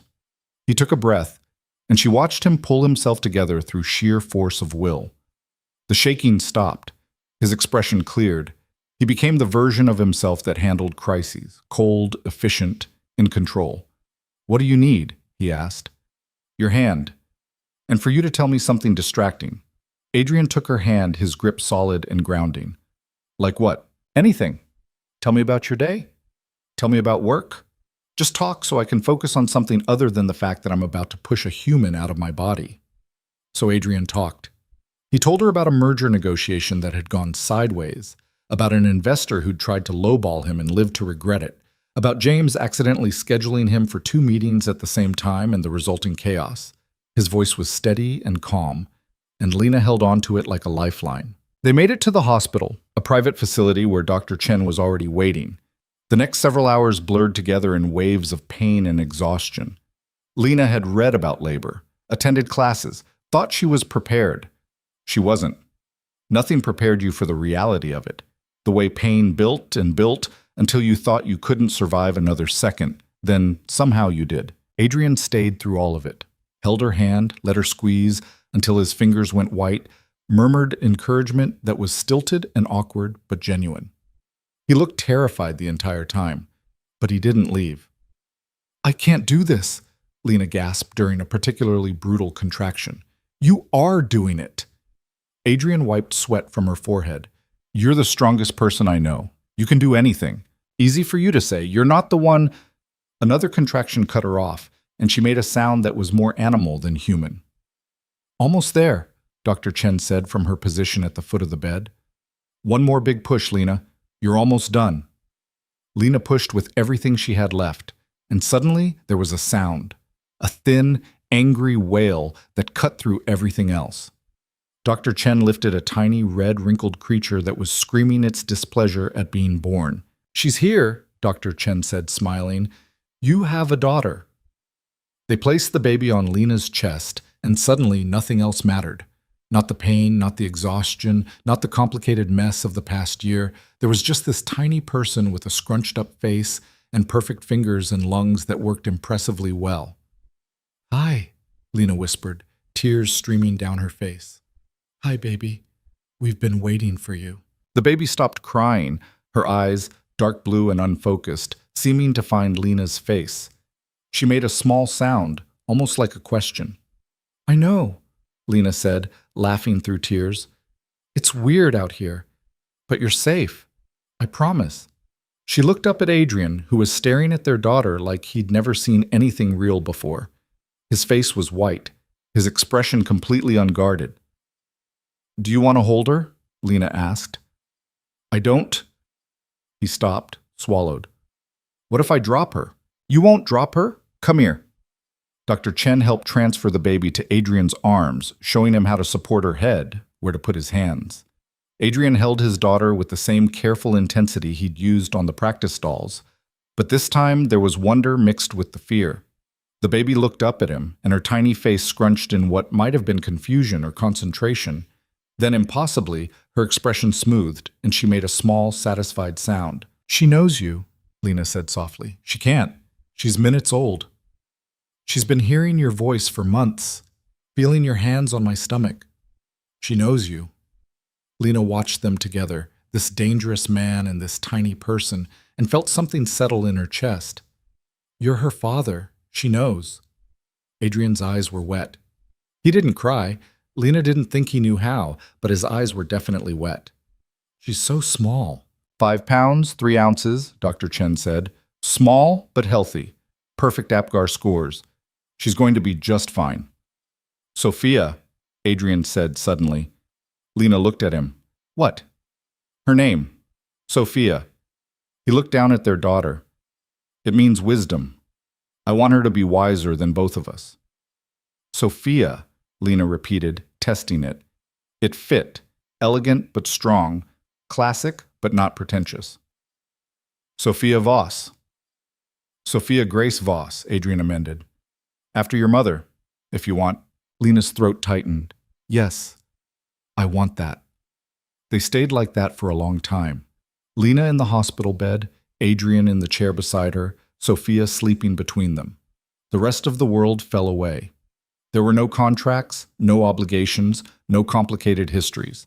Just 3 people learning how to be a family. The first week home was brutal. Sophia had strong opinions about sleep schedules.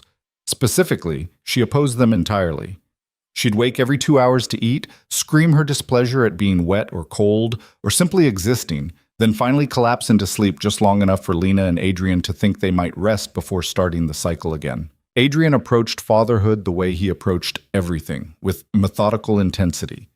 He kept detailed logs of feeding times, diaper changes, sleep patterns, like he could solve the mystery of their daughter through data analysis. It was excessive and slightly insane, but it also meant he noticed things. When Sophia got fussy at exactly 7 p.m. every night, Adrian was the one who realized it was gas and figured out the right way to burp her. When she wouldn't settle at 3 a.m., he discovered she liked being held upright against his chest while he walked. his heartbeat apparently soothing in ways nothing else was. "You're a natural," Lena said one night, watching him pace with Sophia tucked against his shoulder. "I'm following patterns." But his voice was soft, and his hand moved in gentle circles on Sophia's back. "She responds to consistency, structure. She responds to you." Lena stood, moving closer. "You could just admit you're good at this." "I'm adequate at following instructions." "You're more than adequate." She touched his arm. "You haven't slept more than 3 hours straight in a week, but you show up every time she needs something. That's not just following instructions. That's being a good father."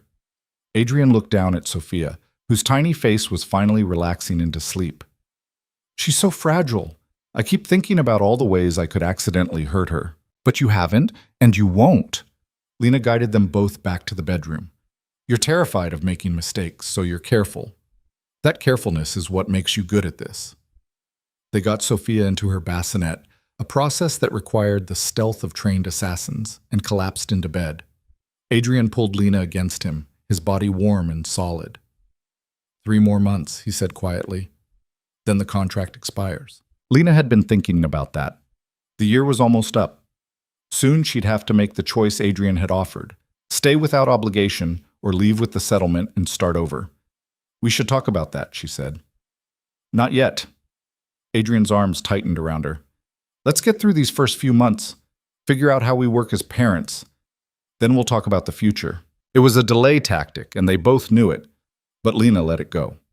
There would be time for difficult conversations later. Grace came to visit when Sophia was 3 weeks old.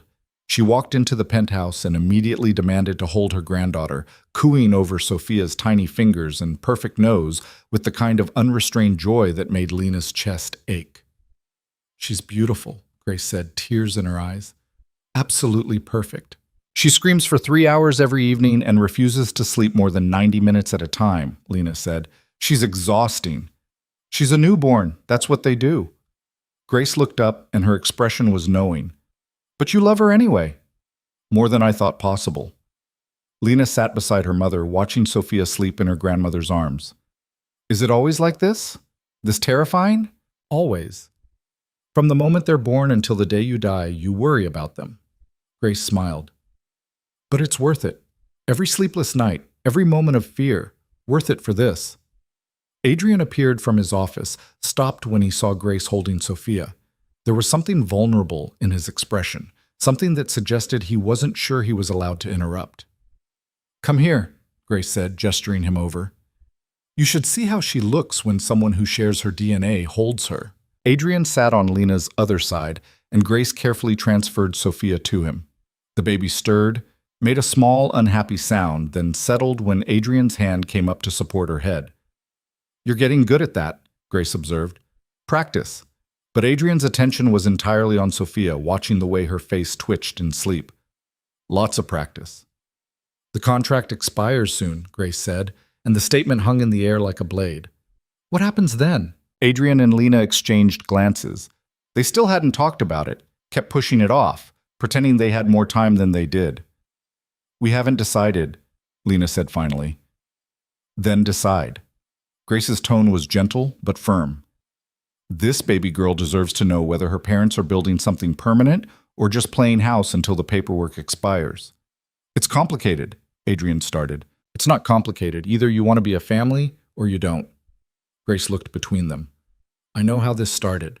I know about the contract, the arrangement, all of it. But that was then. Now you have a child together. Now you've built something that looks an awful lot like love, even if neither of you wants to admit it." "I don't know how to love someone," Adrian said quietly. "Yes, you do. You do it every time you wake up at 2 a.m. to change her diaper. Every time you hold her like she's precious. Every time you look at my daughter like she's the only thing keeping you human." Grace's voice softened. "Love isn't some mysterious feeling you either have or don't have. It's a choice you make every day. And from where I'm sitting, you've been choosing love for months now." After Grace left, Adrian and Lena sat together in the nursery, watching Sophia sleep in her fortress crib. The security monitors glowed softly, showing every angle of the room. Outside, armed guards rotated shifts. It was excessive and necessary, and exactly what their life had become. "Your mother is right," Adrian said, We need to decide. I know. Lena leaned against him. What do you want? I want you to stay. I want us to be a real family, not because of a contract, but because we choose it. He turned to look at her. But I need to know you're choosing it for the right reasons. Not because I'm paying for your mother's care, not because we have a child together, not because you think you owe me something. What are the right reasons? Because you want to, because us, Sophia, the life we're building, because it makes you happy. Adrian's voice roughened. I can't be your prison, Lena. I won't be the thing that traps you. You're not trapping me. You stopped being my captor months ago. Lena took his hand. But I need to know what I'm agreeing to if I stay. What does real family mean to you? What does our life look like? Adrian thought about this, and Lena could see him working through scenarios, weighing options. We tear up the contract. No more prenup, no settlement, no financial arrangements. We get married again. Actually married because we want to be, not because I'm buying you. We raise Sophia together. We figure out how to balance my work with her needs. We probably argue a lot about security protocols and appropriate risk levels. That sounds accurate. Lena smiled slightly. What else? I try to be better, not perfect. I'll never be perfect, but better than I was. More patient, more present, less controlling when I can manage it. He squeezed her hand. And you promise to call me on my bullshit when I slide back into old patterns. I can do that. Lena turned to face him fully. Here's what I need. I need you to trust me to make decisions about Sophia without requiring security approval for everything. I need us to have a life outside this penthouse. Friends, experiences, normal things. And I need you to keep trying to be vulnerable, even when it's uncomfortable. I can try. Adrian pulled her closer. I can't promise I'll always succeed. I don't need you to always succeed. I just need you to keep trying. Lena kissed him, and it was soft and careful and real. I choose this. I choose you. Not because I have to, but because I want to. You're sure? I'm terrified and exhausted and covered in spit up.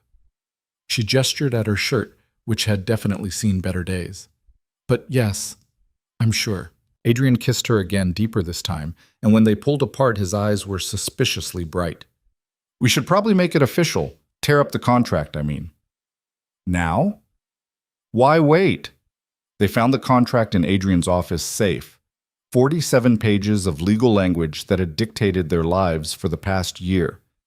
Adrian pulled it out, and for a moment they both just looked at it. This thing saved my mother's life, Lena said. This thing brought you into my life. Adrian held it between them. But we don't need it anymore. Together, they tore it in half, then in quarters, then into pieces so small they were basically confetti. It was dramatic and unnecessary and felt absolutely right. What now? Lena asked, surrounded by contract debris. Now we build something without rules or obligations. Adrian pulled her close. Just us, figuring it out as we go. Sophia started crying from the nursery, her particular brand of hungry and angry that would escalate quickly if ignored. Adrian and Lena looked at each other, and despite the exhaustion, they both smiled. Together? Adrian asked. Together. They walked to the nursery hand in hand, ready to face another feeding, another diaper change, another night of interrupted sleep. But this time it wasn't an obligation or a contract requirement. It was just two people who'd found each other in darkness and decided to build something in the light. Sophia was 6 months old when Lena's mother got remarried. Grace had met someone, a widower named Tom who'd been in one of her cancer support groups. The wedding was small, held in a garden that Tom's late wife had loved, and it was beautiful in a way that made Lena's chest ache. Your father would have approved, Grace said, holding Sophia while Lena adjusted her dress. Tom's a good man, kind, patient. He makes me laugh. You deserve that, Lena said. After everything, you deserve happiness. So do you. Grace looked at her daughter. Are you? Happy? Lena thought about it. Her life was nothing like she'd imagined a year ago. She'd married a man who bought her, got pregnant by accident, and was now raising a child in a penthouse fortress with security that made airports look casual. Adrian still struggled with emotional expression, still controlled what he could control, still occasionally made decisions that prioritized safety over normalcy. But he also woke up at 3 a.m. without complaint, knew exactly how Sophia liked to be held when she was fussy, and looked at both of them like they'd saved him from drowning. He was learning, slowly, imperfectly, but genuinely, how to be soft in the spaces where it mattered. "Yes," Lena said, "I'm happy. It's not the happiness I thought I wanted, but it's real. It's ours. That's all that matters." Grace kissed her forehead. "Now go find that husband of yours and dance with him. He's been standing in the corner looking uncomfortable for 20 minutes. Lena found Adrian exactly where her mother had predicted, standing apart from the celebration, watching everything with the hyper-awareness of someone who'd learned to constantly assess threats. But when he saw her approaching, his expression softened. "You look beautiful," he said. "You look miserable." "Weddings make me uncomfortable." He glanced at the crowd. "Too many people, too many variables, too many places for things to go wrong." "Nothing's going to go wrong. It's my mother's wedding, not a hostile takeover." Lena took his hand. "Dance with me." "I don't dance." "You don't dance well. There's a difference." She pulled him toward where other couples were swaying to music that was more enthusiasm than skill. "Come on, make my mother happy." Adrian let himself be pulled onto the makeshift dance floor, his movements stiff and uncertain. Lena put his hands where they should go, one on her waist, one holding hers, and started moving. "This is ridiculous," he muttered. "This is normal." She smiled up at him. "Normal people dance at weddings. Normal people celebrate love. We're practicing being normal." "We're never going to be normal." "Probably not. But we can pretend for an afternoon." Lena rested her head against his chest, listening to his heartbeat. "Besides, Sophia's watching. We should set a good example." Adrian glanced over at where Victor was holding Sophia, the massive Russian looking absurdly gentle with the tiny baby in his arms. Their daughter was awake and alert, her dark eyes, Adrian's eyes, tracking movement around the garden. "She's going to have questions when she gets older," Adrian said. "About how we met, about the contract, about everything. Then we'll tell her the truth. That we started as a business arrangement and became something real." Lena looked up at him. "That sometimes the best things come from the worst circumstances if you're willing to work for them. You make it sound simple. It's not simple. It's messy and complicated, and we're probably going to screw up in ways we can't even imagine yet." She squeezed his hand. "But we're screwing up together. That has to count for something." Adrian pulled her closer, and for once he wasn't tense or hyper-aware or calculating threats. He was just present, in the moment, dancing badly at a wedding with his wife and daughter nearby. "I love you," he said quietly.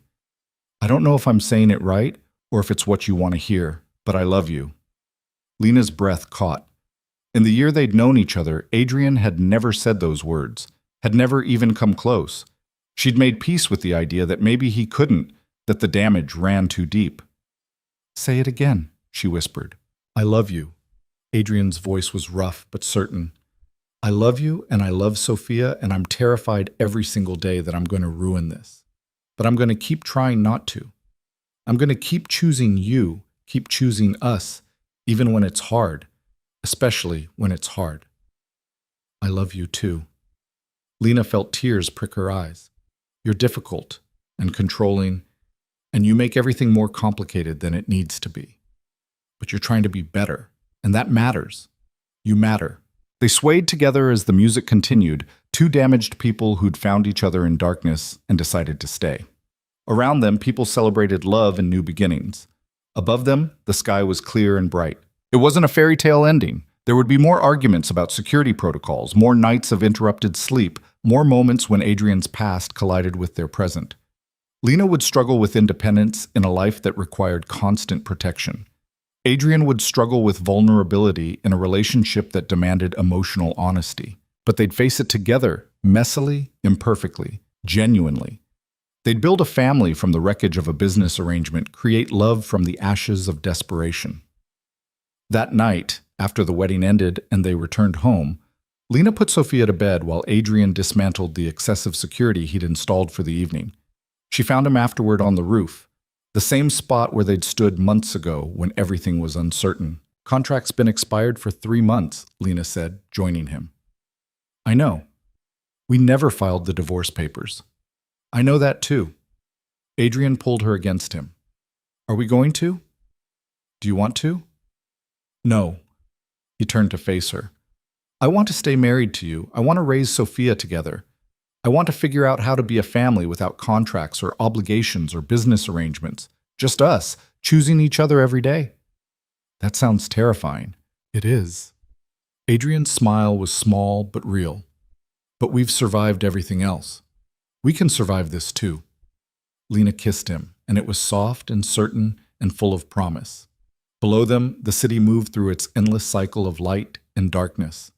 Inside, their daughter slept in her fortress nursery, protected by the security of her father's paranoia and the love of parents who'd learned how to build something beautiful from broken pieces. They'd started as a transaction, a desperate woman selling a year of her life for her mother's survival, a damaged man buying a wife to fill a contract's requirements. They'd been bound by paperwork and obligation and mutual desperation. But somewhere between the wedding that neither wanted and the daughter they never planned for, between late-night conversations and early morning feedings, between violence and vulnerability, they'd become something real. They'd become a family, and that was worth more than all the contracts in the world.